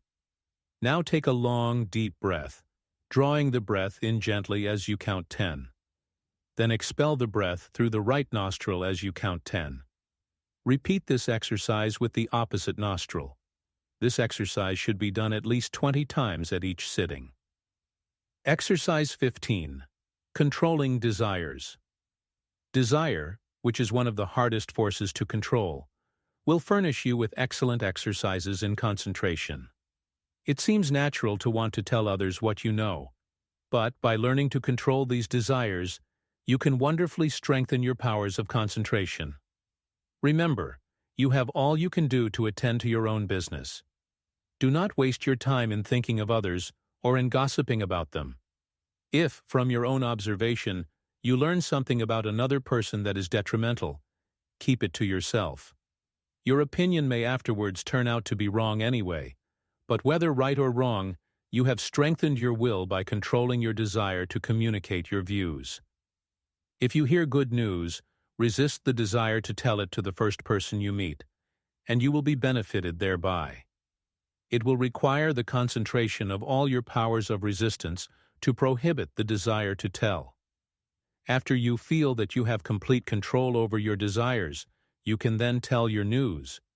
But you must be able to suppress the desire to communicate the news until you are fully ready to tell it. Persons that do not possess this power of control over desires are apt to tell things that they should not. thereby often involving both themselves and others in needless trouble. If you are in the habit of getting excited when you hear unpleasant news, just control yourself and receive it without any exclamation of surprise. Say to yourself, "Nothing is going to cause me to lose my self-control." You will find from experience that this self-control will be worth much to you in business. You will be looked upon as a cool-headed businessman, and this in time becomes a valuable business asset. Of course, circumstances alter cases. At times it is necessary to become enthused. But be ever on the lookout for opportunities for the practice of self-control. He that ruleth his spirit is greater than he that ruleth a city. Exercise 16. When you read, no one can think without first concentrating his thoughts on the subject in hand. Every man and woman should train himself to think clearly. An excellent exercise is to read some short story and then write just an abridged statement. Read an article in a newspaper and see in how few words you can express it. Reading an article to get only the essentials requires the closest concentration. If you are unable to write out what you read, you will know you are weak in concentration. Instead of writing it out, you can express it orally if you wish. Go to your room and deliver it as if you were talking to someone. You will find exercises like this of the greatest value in developing concentration and learning to think. After you have practiced a number of these simple exercises, read a book for 20 minutes, and then write down what you have read. The chances are that at first you will not remember very many details, but with a little practice you will be able to write a very good account of what you have read. The closer the concentration, the more accurate the account will be. It is a good idea when time is limited to read only a short sentence and then try to write it down word for word. When you are able to do this, read 2 or more sentences and treat similarly. The practice will produce very good results if you keep it up until the habit is fixed. If you will just utilize your spare time in practicing exercises like those suggested, you can gain wonderful powers of concentration. You will find that in order to remember every word in a sentence, you must keep out every thought but that which you wish to remember. And this power of inhibition alone will more than compensate for the trouble of the exercise. Of course, success in all of the above depends largely upon cultivating, through the closest concentration, the power to image or picture what you read. Upon the power, as one writer expresses it, of letting the mountains of which we hear loom before us, and the rivers of which we read roll at our feet. Exercise 17. Concentration overcomes bad habits.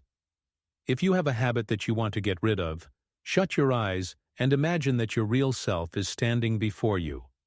Now try the power of affirmation. Say to yourself, "You are not a weakling. You can stop this habit if you want to. This habit is bad, and you want to break it." Just imagine that you are someone else giving this advice. This is very valuable practice. You, in time, see yourself as others see you. The habit loses its power over you, and you are free. If you will just form the mental image of controlling yourself as another person might, you will take a delight in breaking bad habits. I have known a number of men to break themselves of drinking in this way. Exercise 18. Watch concentration. Sit in a chair and place a clock with a second hand on the table. Follow the second hand with your eyes as it goes around. Keep this up for 5 minutes, thinking of nothing else but the second hand. This is a very good exercise when you only have a few minutes to spare, if you are able to keep every other thought in the stream of consciousness subordinate to it. As there is little that is particularly interesting about the second hand, it is hard to do this, but in the extra effort of willpower required to make it successful lies its value. Always try to keep as still as possible during these exercises. In this way you can gain control over nerves, and this quieting effect is very good for them. Exercise 19. Faith concentration. A belief in the power to concentrate is of course very important. I purposely did not put this exercise in the beginning where it naturally belongs, because I wanted you to know that you could learn to concentrate. If you have practiced the above exercises, You have now developed this concentration power to a considerable extent, and therefore you have faith in the power of concentration, but you can still become a much stronger believer in it. We will say that you have some desire or wish you want fulfilled, or that you need some special advice. You first clearly picture what is wanted, and then you concentrate on getting it. Have absolute faith that your desires will be realized. Believe that it will, according to your belief, be fulfilled. Never, at this time, attempt to analyze the belief. You don't care anything about the whys and wherefores. You want to gain the thing you desire, and if you concentrate on it in the right way, you will get it. A caution. Never think you will not succeed, but picture what is wanted as already yours, and yours it surely will be. Self-distrust. Do you ever feel distrust in yourself? If you do, just ask yourself, which self do I mistrust? Then say, my higher self cannot be affected. Then think of the wonderful powers of the higher self. There is a way to overcome all difficulties, and it is a delight for the human soul to do so. Instead of wasting precious thought force by dreading or fearing a disagreeable interview or event, instead devote the time and concentrated thought in how to make the best of the interview or event, and you will find that it will not be as unpleasant as you thought it would be. Most of our troubles are but imaginary, and it is the mental habit of so dreading them that really acts as a magnet in attracting those that really do come. Your evil circumstances are created or attracted by your own negative fears and wrong thoughts, and are a means of teaching you to triumph over all evils, by discovering that which is inherent within yourself. You will find it helpful in overcoming self-distrust, to stop and think why you are, concentrating your forces, and by so doing you become more closely attached to the higher self, which never distrusts. Lesson 15. Concentrate so you will not forget. A man forgets because he does not concentrate his mind on his purpose, especially at the moment he conceives it. We remember only that which makes a deep impression. Hence we must first deepen our impressions by associating in our minds certain ideas that are related to them. We will say a wife gives her husband a letter to mail. He does not think about it, but automatically puts it in his pocket and forgets all about it. When the letter was given to him, had he said to himself, I will mail this letter. The box is at the next corner, and when I pass it, I must drop this letter. It would have enabled him to recall the letter the instant he reached the mailbox. The same rule holds good in regard to more important things. For example, if you are instructed to drop in and see Mr. Smith while out to luncheon today, you will not forget it. If, at the moment the instruction is given, you say to yourself something similar to the following: when I get to the corner of blank street on my way to luncheon, I shall turn to the right and call on Mr. Smith. In this way the impression is made, the connection established, and the sight of the associated object recalls the errand. The important thing to do is to deepen the impression at the very moment it enters your mind. This is made possible not only by concentrating the mind upon the idea itself, but by surrounding it with all possible association of ideas, so that each one will reinforce the others. The mind is governed by laws of association, such as the law that ideas which enter the mind at the same time emerge at the same time, one assisting in recalling the others. The reason why people cannot remember what they want to is that they have not concentrated their minds sufficiently on their purpose at the moment when it was formed. You can train yourself to remember in this way by the concentration of the attention on your purpose, in accordance with the laws of association. When once you form this habit, the attention is easily centered and the memory easily trained. Then your memory, instead of failing you at crucial moments, becomes a valuable asset in your everyday work. Exercise in memory concentration. Select some picture, put it on a table, and then look at it for 2 minutes. Concentrate your attention on this picture. Observe every detail. Then shut your eyes and see how much you can recall about it. Think of what the picture represents, whether it is a good subject, whether it looks natural. Think of objects in foreground, middle ground, background, of details of color and form.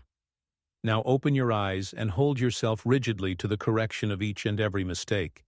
Close eyes again and notice how much more accurate your picture is. Practice until your mental image corresponds in every particular to the original.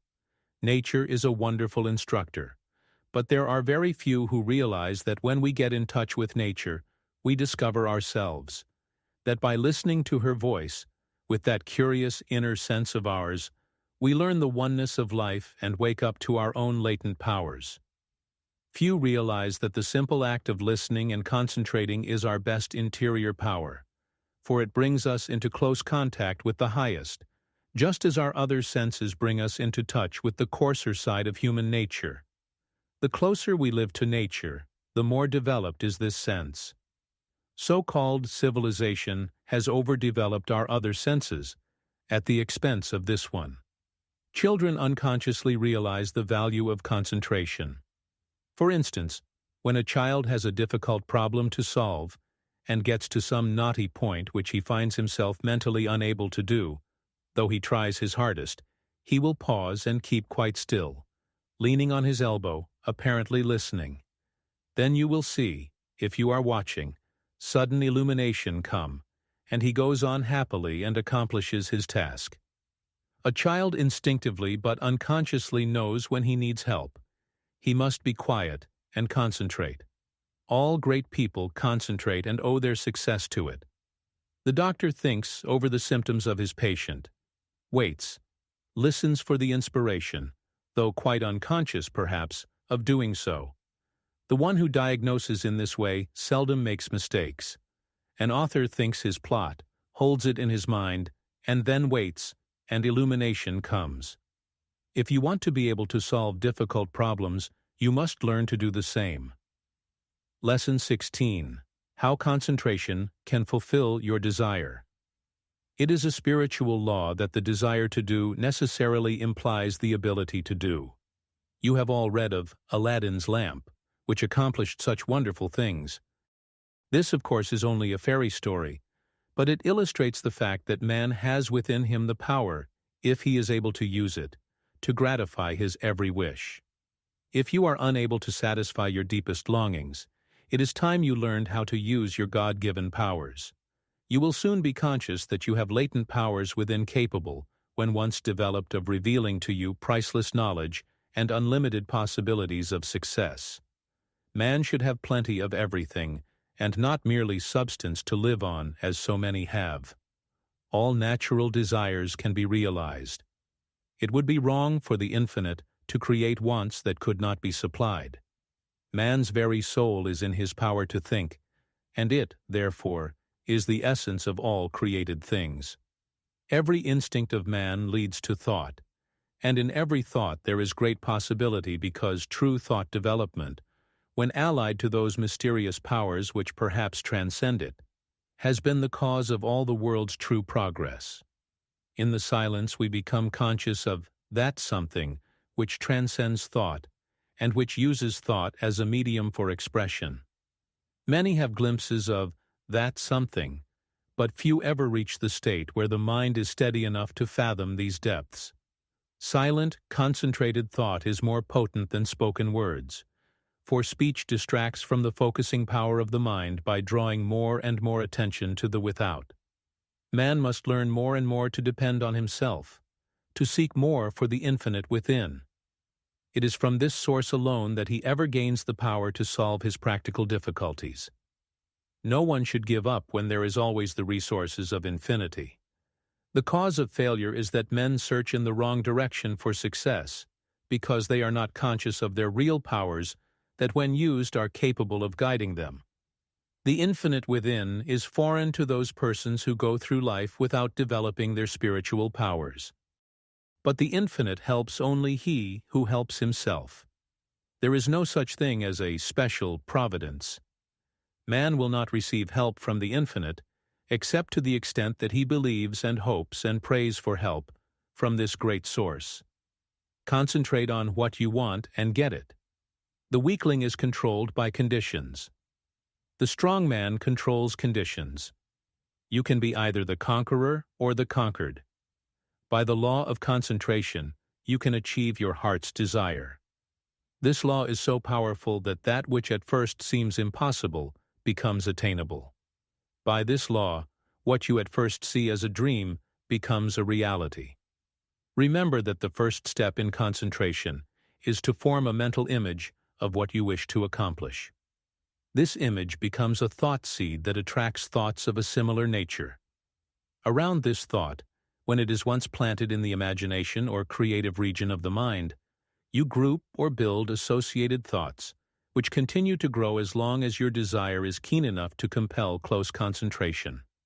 Form the habit of thinking of something you wish to accomplish for 5 minutes each day. Shut every other thought out of consciousness.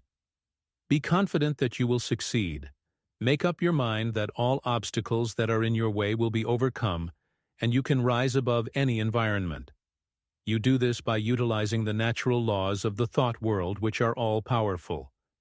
A great aid in the development of concentration is to write out your thoughts on that which lies nearest your heart, and to continue, little by little, to add to it until you have, as nearly as possible, exhausted the subject. You will find that each day, as you focus your forces on this thought at the center of the stream of consciousness, new plans, ideas, and methods will flash into your mind. There is a law of attraction that will help you accomplish your purpose. An advertiser, for instance, gets to thinking along a certain line. He has formed his own ideas, but he wants to know what others think.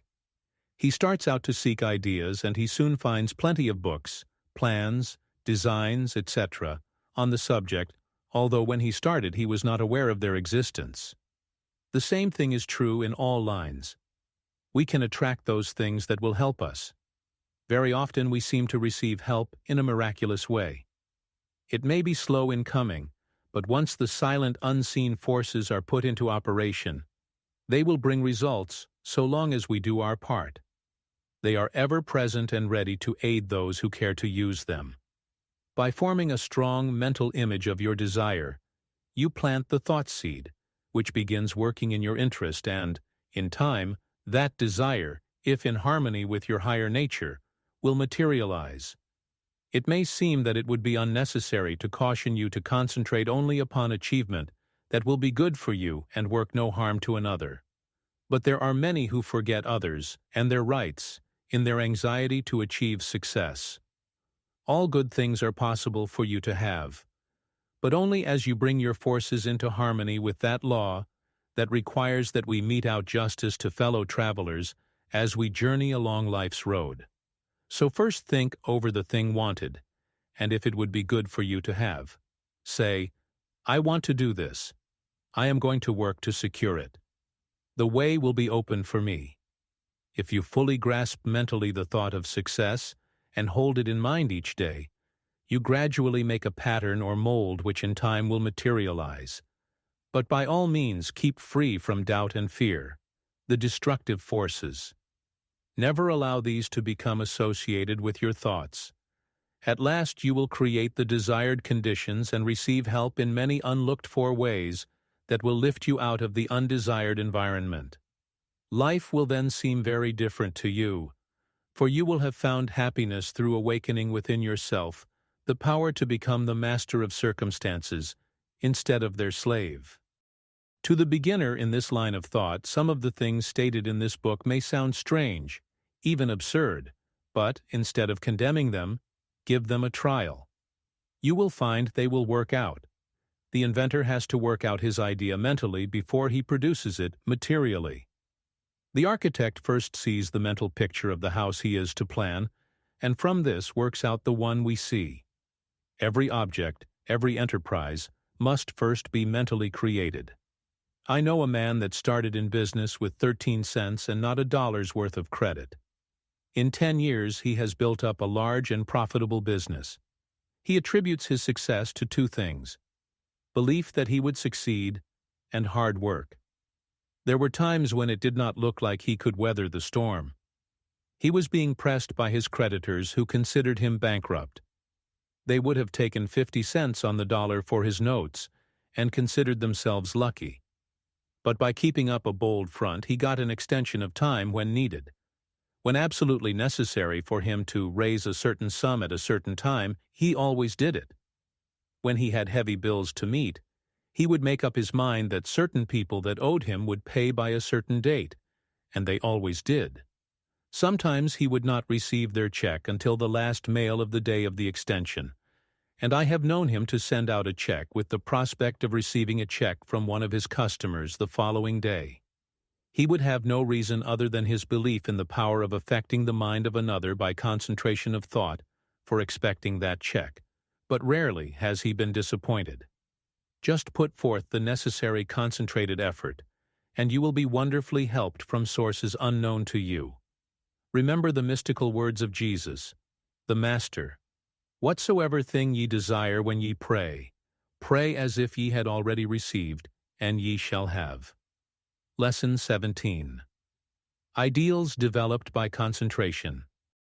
Through our paltry stir and strife glows the wished ideal, and longing molds in clay what life carves in the marble real. Lowell.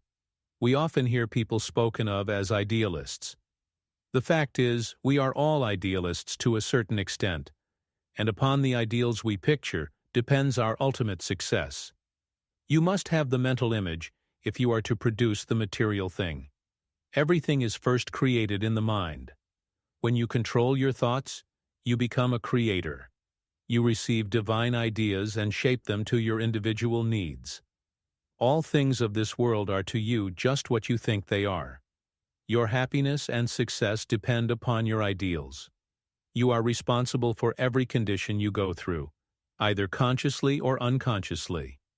The next step you take determines the succeeding step. Remember this. It is a valuable lesson. By concentrating on each step as you go along, you can save a lot of waste steps and will be able to choose a straight path instead of a roundabout road. Concentrate upon your ideals and they will become material actualities. Through concentration, we work out our ideals in physical life. Your future depends upon the ideals you are forming now. Your past ideals are determining your present. Therefore, if you want a bright future, you must begin to prepare for it today. If persons could only realize that they can only injure themselves, that when they are apparently injuring others, they are really injuring themselves, what a different world this would be. We say a man is as changeable as the weather. What is meant is his ideals change. Every time you change your ideal, you think differently. You become like a rudderless boat on an ocean.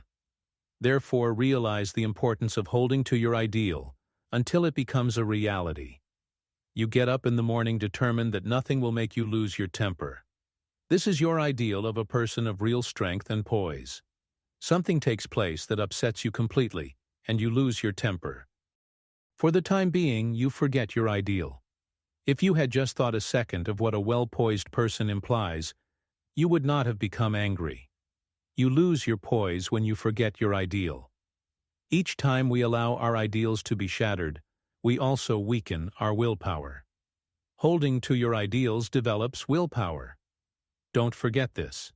Why do so many men fail? Because they don't hold to their ideal until it becomes a mental habit. When they concentrate on it to the exclusion of all other things, it becomes a reality. I am that which I think myself to be. Ideals are reflected to us from the unseen spirit. The laws of matter and spirit are not the same. One can be broken, but not the other. To the extent that ideals are kept is your future assured. It was never intended that man should suffer. He has brought it upon himself by disobeying the laws of nature. He knows them, so cannot plead ignorance. Why does he break them? Because he does not pay attention to those ideals flashed to him from the infinite spirit. Life is but one continuous unfoldment, and you can be happy every step of the way or miserable as you please. It all depends upon how we entertain those silent whisperings that come from we know not where. We cannot hear them with mortal ear, but from the silence they come as if they were dreams, not to you or me alone, but to everyone. In this way the grandest thoughts come to us, to use or abuse. So search not in treasured volumes for noble thoughts, but within, and bright and glowing vision will come to be realized now and hereafter. You must give some hours to concentrated, consistent, persistent thought. You must study yourself and your weaknesses. No man gets over a fence by wishing himself on the other side. He must climb. No man gets out of the rut of dull, tiresome, monotonous life by merely wishing himself out of the rut. He must climb. If you are standing still or going backward, there is something wrong. You are the man to find out what is wrong. Don't think that you are neglected, or not understood, or not appreciated. Such thoughts are the thoughts of failure. Think hard about the fact that men who have got what you envy got it by working for it. Don't pity yourself. Criticize yourself. You know that the only thing in the world that you have got to count upon is yourself. Lesson 18. Mental Control Through Creation. I attended a banquet of inventors recently. Each inventor gave a short talk on something he thought would be accomplished in the future. Many very much needed things were spoken of. One inventor spoke of the possibilities of wireless telephone. Distance, he said, would shortly be annihilated. He thought we would soon be able to talk to the man in the submarine 40 fathoms below the surface and 1,000 miles away. When he got through, he asked if there were any that doubted what he said. No one spoke up. This was not a case of tactful politeness, as inventors like to argue, but a case where no one present really doubted that the inventor's vision would, in the future, materialize. These shrewd men, some real geniuses, all thought we would in time be able to talk to those 1,000 miles away without media. Now, if we can make an instrument so wonderful that we can send wireless messages 1,000 miles, is there any reason why we should not, through mental control, transmit messages from one person to another? The wireless message should not be as easy to send as the projected thought. The day will come when all business will employ highly developed persons to send out influences. These influences will be so dominating that employees will be partly controlled by them, and so you will profit more and more by your mental powers, and depend on them to draw to you all forces of a helpful nature. You will be constantly sending out suggestions to your employees and friends. They will receive these unconsciously, but in case yours is the stronger personality, they will carry them out the same as if you had spoken them. This is being done even today. A finely organized company secures the combined effort of all its men. They may be each doing a different kind of work, but all work to bring about the very best results. The whole atmosphere is impregnated with a high standard of workmanship. Everyone feels he must do his best. He could not be in such surroundings and be satisfied to do anything but his best work. A business will succeed only to the extent that the efforts of all are coordinated towards one result. At least one person is needed to direct all toward the desired end. The person at the head does not have to exactly outline to the others what steps to take, but he must possess the mental power of control over others. An up-to-date business letter is not written in a casual, commonplace way today. The writer tries to convey something he thinks the receiver will be interested to know. In this way, he awakens a responsive spirit. Sometimes just the addition of a word or two will change a letter of the matter-of-fact style to one that compels a response. It is not always what is actually in a letter, but the spirit which it breathes that brings results. That intangible something that defies analysis is the projected thought of the master that brings back the harvest that it claims. But we should not always claim success for ourselves only. If you are anxious that some friend or relative should succeed, think of this person as becoming successful. Picture him in the position you would like to see him in. If he has a weakness, desire and command that it be strengthened. Think of his shortcomings which belong to his negative nature as being replaced by positive qualities. Take a certain part of the day to send him thoughts of an upbuilding nature. You can, in this way, arouse his mental powers into activity, and once aroused, they will assert themselves and claim their own. We can accomplish a great deal more than many of us are ready to believe by sending to another our direct, positive, and controlling suggestions of leadership. But whether a man is a success or not is greatly determined by the way he acts on the suggestions he receives. We either advance or decline. We never stand still. Every time we accomplish something, it gives us ability to do greater things. The bigger the attempt undertaken, the greater the things accomplished in the future. As a business grows, the head of the business also has to grow. He must advance and be ever the guiding influence. By his power to control, he inspires confidence in those associated with him. Often employees are superior to their employers in some qualities, and if they had studied, instead of neglected their development, they could have been employers of more commanding influence than those whom they serve. Through your mental power you can generate in another enthusiasm and the spirit of success, which somehow furnishes an impetus to do something worthwhile. In concentrated mental control, there is a latent power more potent than physical force.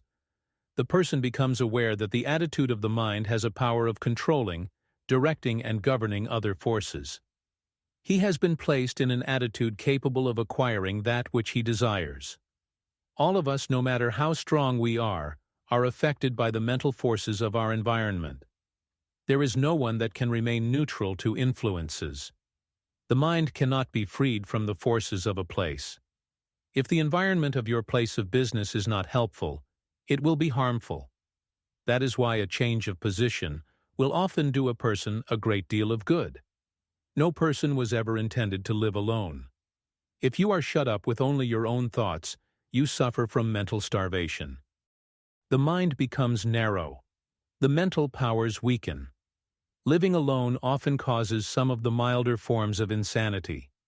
If children do not play with those their own age, but associate with only older people, they will take on the actions of the older people.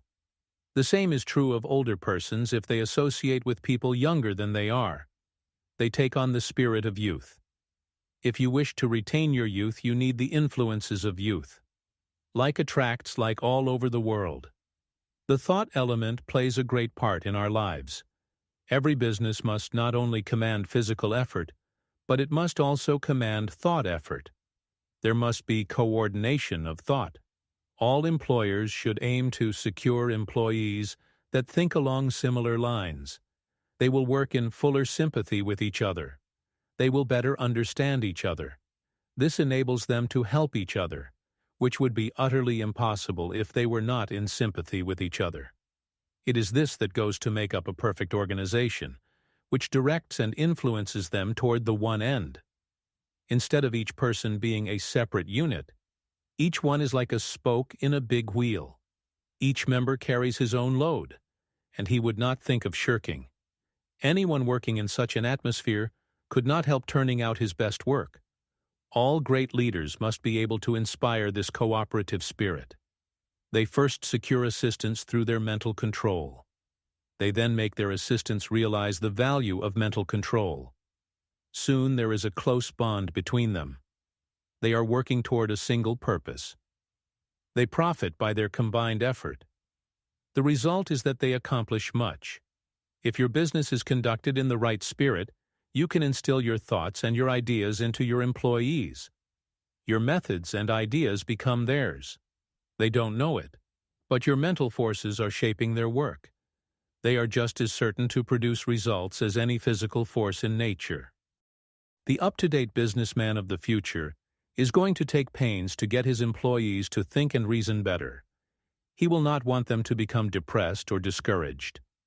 There is time that instead of being wasted, he will endeavor to have them use in concentrated effort that will be profitable to both employer and employed. There must be more of the spirit of justice enter into the business of the future.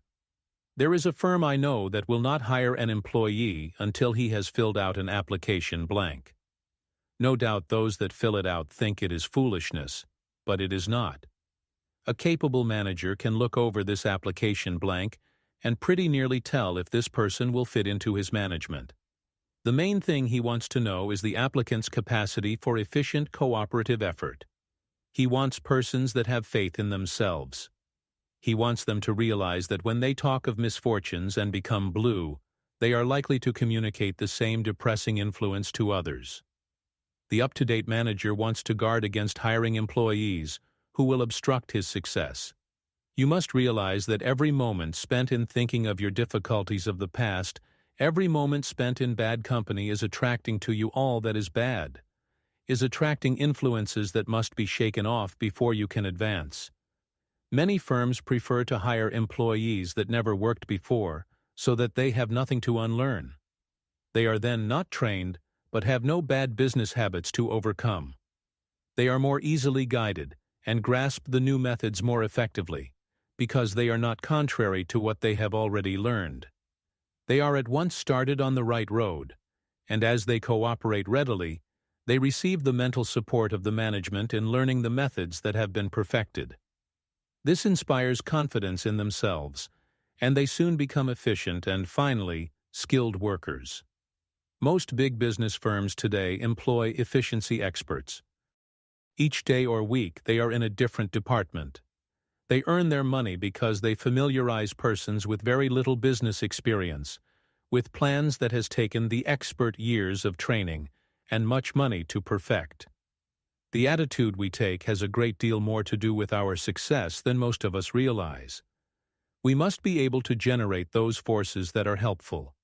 There is a wonderful power in the thought rightly controlled and projected, and we must, through concentration, develop this power to the fullest possible extent. We are surrounded by many forces of which we know but little at present. Our knowledge of these is to be wonderfully increased. Each year we learn more about these psychic forces which are full of possibilities of which we are not even dimly conscious. We must believe in mental control, learn more about it, and use it if we want to command these higher powers and forces which will unquestionably direct the lives of countless future generations. Lesson 19. A Concentrated Will Development. New Method. You will find in this chapter a most effective and most practical method of developing the will. You can develop a strong one if you want to. You can make your will a dynamo to draw to you untold power. Exercises are given which will, if practiced, strengthen your will, just as you would strengthen your muscles by athletic exercises. In starting to do anything, we must first commence with elementary principles. Simple exercises will be given. It is impossible to estimate the ultimate good to be derived from the mental cultivation that comes through these attempts at concentration. Even the simple exercises are not to be thought useless. In no respect, writes Dr. Oppenheim, can a man show a finer quality of willpower than in his own private, intimate life. We are all subjected to certain temptations. The will decides whether we will be just or unjust, pure of thought, charitable in opinion, forbearing in overlooking others' shortcomings, whether we live up to our highest standard. Since these are all controlled by the will, we should find time for plenty of exercises for training of the will in our daily life. You, of course, realize that your will should be trained. You must also realize that to do this requires effort that you alone can command. No one can call it forth for you. To be successful in these exercises, you must practice them in a spirit of seriousness and earnestness. I can show you how to train your will, but your success depends upon your mastery and application of these methods. New methods of will training. Select a quiet room where you will not be interrupted. Have a watch to determine the time, and a notebook in which to enter observations. Start each exercise with date and time of day. Exercise 1. Time decided on. Select some time of the day when most convenient. Sit in a chair and look at the doorknob for 10 minutes. Then write down what you experienced. At first it will seem strange and unnatural. You will find it hard to hold one position for 10 minutes, but keep as still as you can. The time will seem long, for it will probably be the first time you ever sat and did nothing for 10 minutes. You will find your thoughts wandering from the doorknob, and you will wonder what there can be in this exercise. Repeat this exercise for 6 days. 10 p.m., second day. Notes. You should be able to sit quieter and the time should pass more quickly. You will probably feel a little stronger because of gaining a better control of your will. It will brace you up as you have kept your resolution. 10 p.m. third day. Notes. It may be a little harder for you to concentrate on the doorknob, as perhaps you had a very busy day, and your mind kept trying to revert to what you had been doing during the day. Keep on trying and you will finally succeed in banishing all foreign thoughts. Then you should feel a desire to gain still more control. There is a feeling of power that comes over you when you are able to carry out your will. This exercise will make you feel bigger, and it awakens a sense of nobility and manliness. You will say, I find that I can actually do what I want to, and can drive foreign thoughts out. The exercise, I can now see, is valuable. 10 p.m. Fourth day. Notes. I found that I could look at the doorknob and concentrate my attention on it at once. Have overcome the tendency to move my legs. No other thoughts try to enter as I have established the fact that I can do what I want to do and do not have to be directed. I feel that I am gaining in mental strength. I can now see the wonderful value of being the master of my own will force. I know now if I make a resolution, I will keep it. I have more self-confidence and can feel my self-control increasing. 10 p.m. fifth day. Notes. Each day I seem to increase the intensity of my concentration. I feel that I can center my attention on anything I wish. 10 p.m. sixth day. Notes. I can instantly center my whole attention on the doorknob, feel that I have thoroughly mastered this exercise and that I am ready for another. You have practiced this exercise enough, but before you start another I want you to write a summary of just how successful you were in controlling the flitting impulses of the mind and will. You will find this an excellent practice. There is nothing more beneficial to the mind than to pay close attention to its own wonderful, subtle activities. Exercise 2. Secure a package of playing cards. Select some time to do the exercise. Each day at the appointed time, take the pack in one hand, and then start laying them down on top of each other just as slowly as you can, with an even motion. Try to get them as even as possible. Each card laid down should completely cover the under one. Do this exercise for 6 days. First day. Notes. Task will seem tedious and tiresome. Requires the closest concentration to make each card completely cover the preceding one.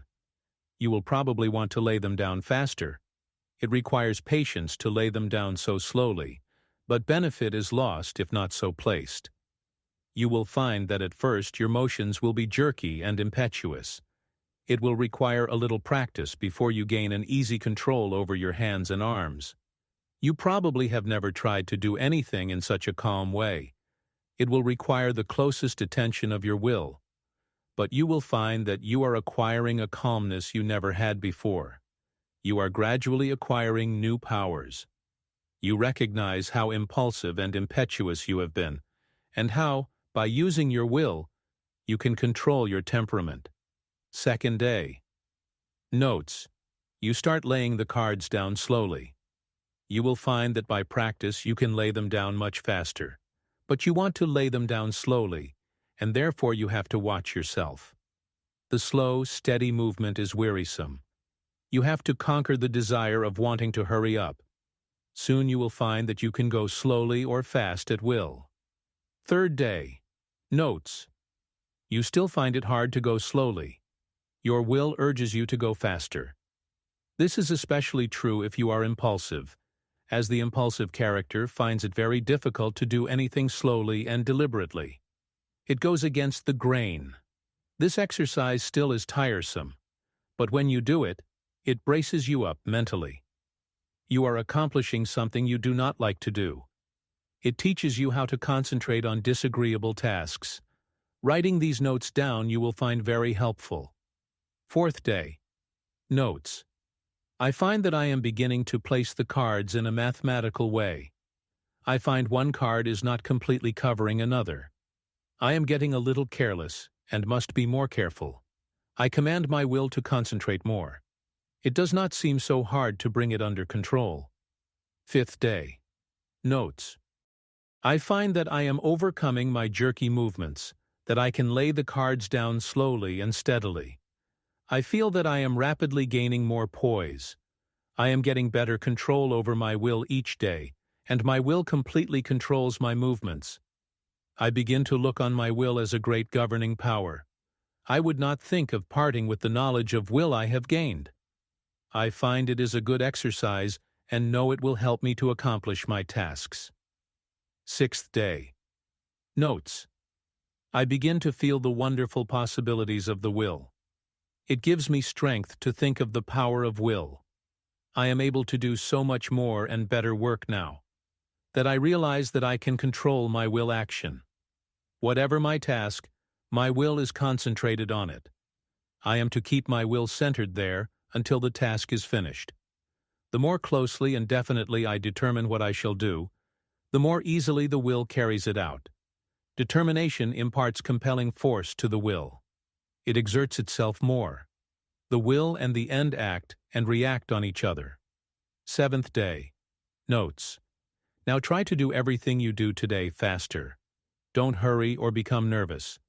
Just try to do everything faster, but in a steady manner. You will find that the exercises you have practiced in retardation have steadied your nerves, and thereby made it possible to increase your speed. The will is under your command. Make it carry out resolutions rapidly. This is how you build up your self-control and your self-command. It is then that the human machine acts as its author dictates. You certainly should now be able to judge of the great benefit that comes from writing out your introspections each day. Of course, you will not have the exact experiences given in these examples, but some of these will fit your case. Be careful to study your experiences carefully, and make as true a report as you can. Describe your feelings just as they seem to you. Allow your fancies to color your report, and it will be worthless. You have pictured conditions as you see them. In a few months, if you again try the same exercises, you will find your report very much better. By these introspections, we learn to know ourselves better, and with this knowledge can wonderfully increase our efficiency. As you become used to writing out your report, it will be more accurate. You thus learn how to govern your impulses, activities, and weaknesses. Each person should try to plan exercises that will best fit his needs. If not convenient for you to practice exercises every day, take them 2 or 3 times a week. But carry out any plan you decide to try. If you cannot devote 10 minutes a day to the experiments, start with 5 minutes and gradually increase the time. The exercises given are only intended for examples. Will training without exercise. There are many people that do not want to take the time to practice exercises, so the following instructions for training the will are given to them. By willing and realizing, the will grows. Therefore, the more you will, the more it grows and builds up power. No matter whether your task is big or small, make it a rule to accomplish it in order to fortify your will.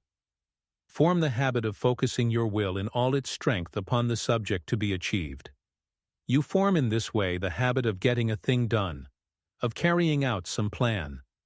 You acquire the feeling of being able to accomplish that which lies before you, no matter what it is.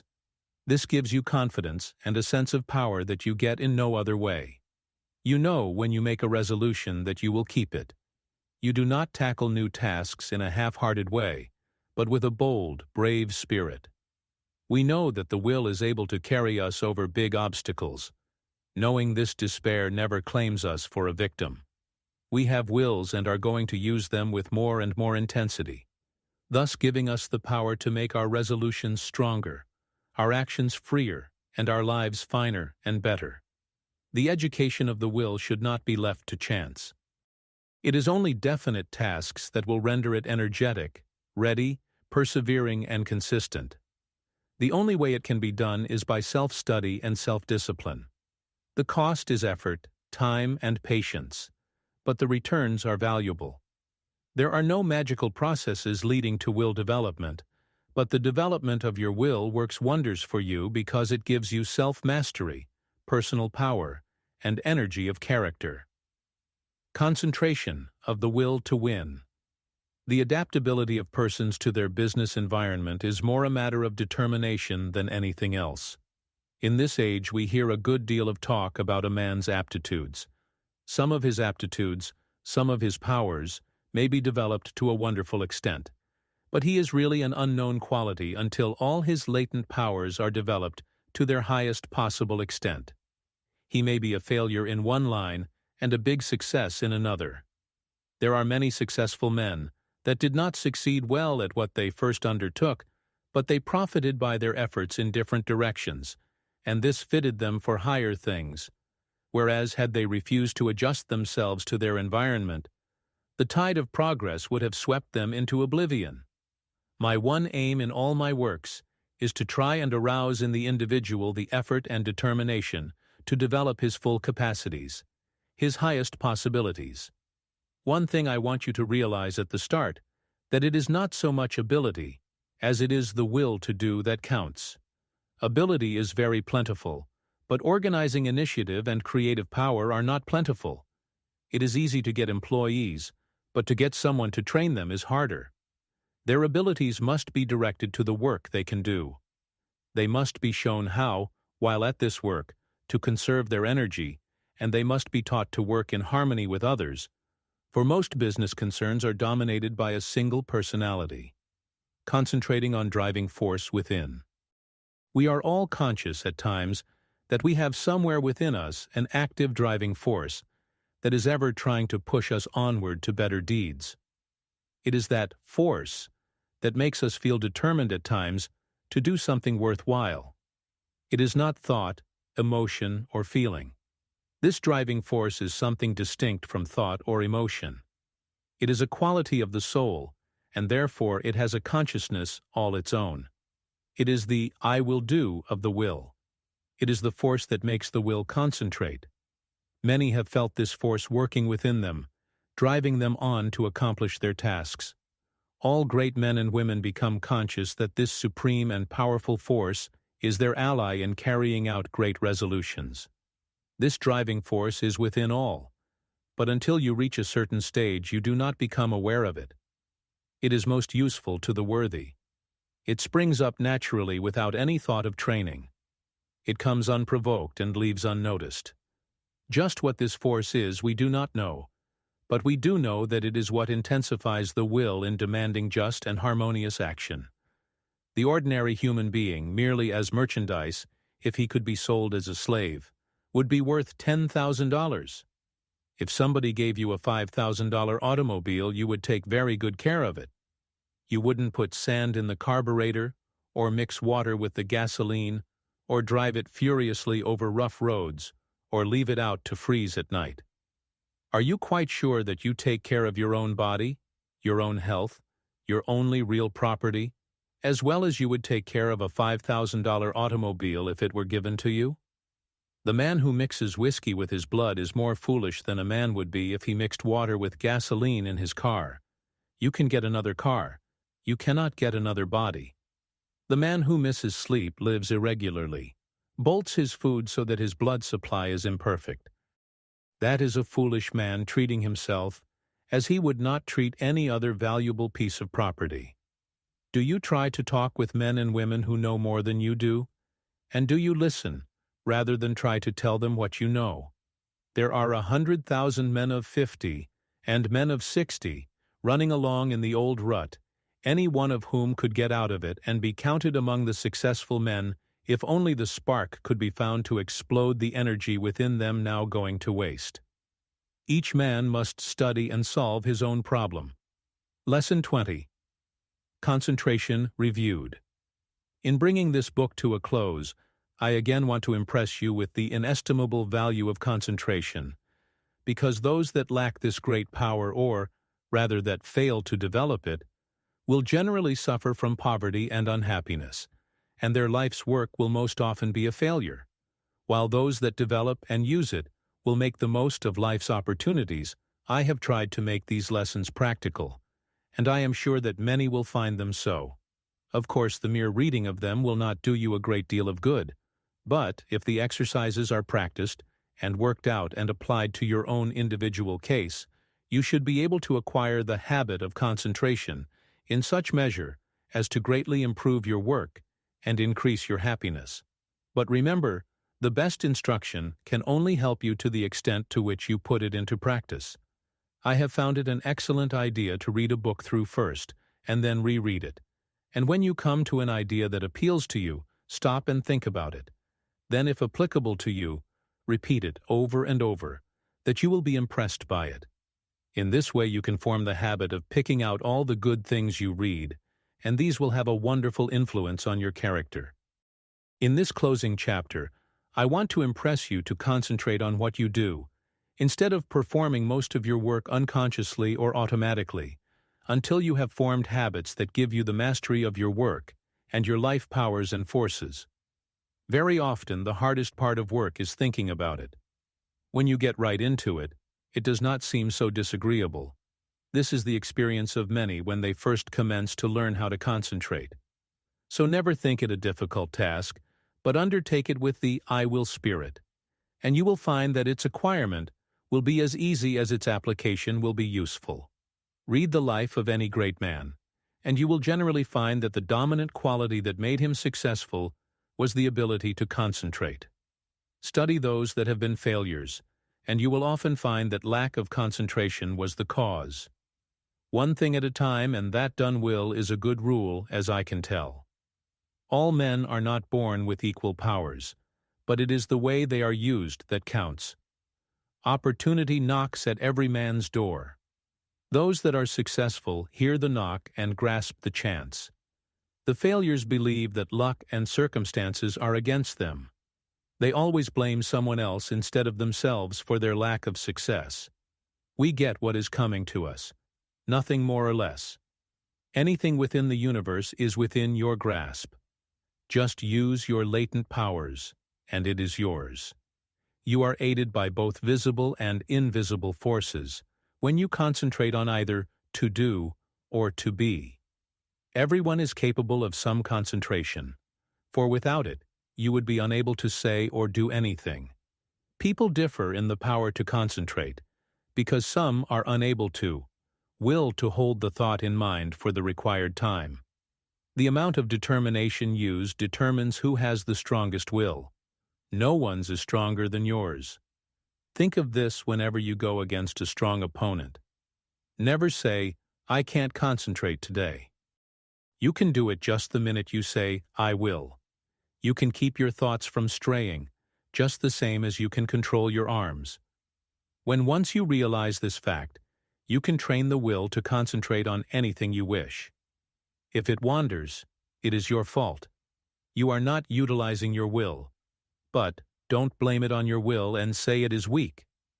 The will is just the same whether you act as if it were weak or as if it were strong. When you act as if your will is strong, you say, I can. When you act as if it were weak, you say, I can't. It requires the same amount of effort in each case. Some men get in the habit of thinking, I can't, and they fail. Others think, I can, and succeed. So remember, it is for you to decide whether you will join the army of I can't or I can. The big mistake with so many is that they don't realize that when they say I can't, they really say, I won't try. You cannot tell what you can do until you try. Can't means you will not try. Never say you cannot concentrate, for when you do, you are really saying that you refuse to try. Whenever you feel like saying, I can't, say instead, I possess all will, and I can use as much as I wish. You only use as much as you have trained yourself to use. An experiment to try. Before going to bed tonight, repeat, I am going to choose my own thoughts, and to hold them as long as I choose. I am going to shut out all thoughts that weaken or interfere, that make me timid. My will is as strong as anyone's else. While going to work the next morning, repeat this over. Keep this up for a month, and you will find you will have a better opinion of yourself. These are the factors that make you a success. Hold fast to them always. Concentration is nothing but willing to do a certain thing. All foreign thoughts can be kept out by willing that they stay out. You cannot realize your possibilities until you commence to direct your mind. You then do consciously what you have before done unconsciously. In this way, you note mistakes, overcome bad habits, and perfect your conduct. You have at times been in a position that required courage, and you were surprised at the amount you showed. Now, when once you arouse yourself, you have this courage all the time, and it is not necessary to have a special occasion reveal it to you. My object in so strongly impressing this on your mind is to make you aware that the same courage, the same determination that you show at certain exceptional times you have at your command at all times. It is a part of your vast resources. Use it often and well in working out the highest destiny of which you are capable. Final concentration instruction. You now realize that, in order to make your life worthy, useful, and happy, you must concentrate. A number of exercises and all the needed instruction has been given.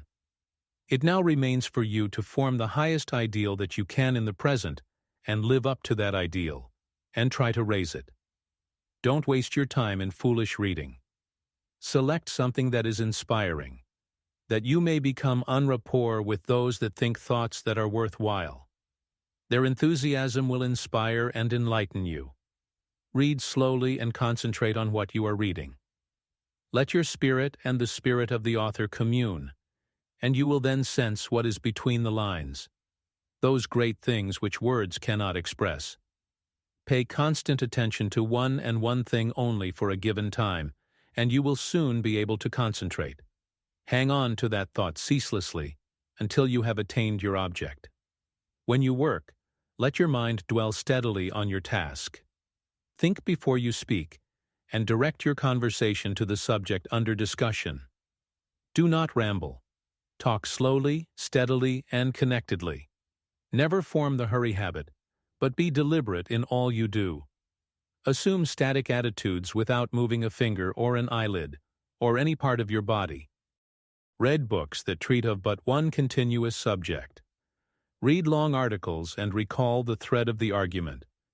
Associate yourself with people who are steady, patient, and tireless in their thought, action, and work. See how long you can sit still and think on one subject without interruption. Concentrating on the higher self. Father Time keeps going on and on. Every day he rolls around means one less day for you on this planet. Most of us only try to master the external conditions of this world. We think our success and happiness depends on us doing so. These are of course important, and I don't want you to think they are not, but I want you to realize that when death comes, only those inherent and acquired qualities and conditions within the mentality, your character, conduct, and soul growth, will go with you. If these are what they should be, you need not be afraid of not being successful and happy, for with these qualities you can mold external materials and conditions. Study yourself, find your strong points, and make them stronger, as well as your weak ones, and strengthen them. Study yourself carefully, and you will see yourself as you really are. The secret of accomplishment is concentration, or the art of turning all your power upon just one point at a time. If you have studied yourself carefully, you should have a good line on yourself, and should be able to make the proper interior readjustments. Remember, first, last, and always, right thinking and right living necessarily results in happiness, and it is therefore within your power to obtain happiness. Anyone that is not happy does not claim their birthright. Keep in mind that someday you are going to leave this world, and think of what you will take with you. This will assist you to concentrate on the higher forces. Now start from this minute to act according to the advice of the higher self in everything you do. If you do, its ever-harmonious forces will necessarily ensure to you a successful fulfillment of all your life purposes. Whenever you feel tempted to disobey your higher promptings, hold the thought, "My higher self ensures to me the happiness of doing that which best answers my true relations to all others." You possess latent talents that, when developed and utilized, are of assistance to you and others. But if you do not properly use them, you shirk your duty, and you will be the loser and suffer from the consequences. Others will also be worse off if you do not fulfill your obligations. When you have aroused into activity your thought powers, you will realize the wonderful value of these principles in helping you to carry out your plans. The right in the end must prevail. You can assist in the working out of the great plan of the universe and thereby gain the reward, or you can work against the great plan and suffer the consequences. The all-consuming fires are gradually purifying all discordant elements. If you choose to work contrary to the law, you will burn in its crucible. So I want you to learn to concentrate intelligently on becoming in harmony with your higher self. Hold the thought, I will live for my best. I seek wisdom, self-knowledge, happiness, and power to help others. I act from the higher self, therefore only the best can come to me. The more we become conscious of the presence of the higher self, the more we should try to become a true representative of the human soul in all its wholeness and holiness, instead of wasting our time dwelling on some trifling external quality or defect. We should try to secure a true conception of what we really are, so as not to overvalue the external furnishings. You will then not surrender your dignity or self-respect when others ignorantly make a display of material things to show off. Only the person that realizes that he is a permanent being knows what the true self is,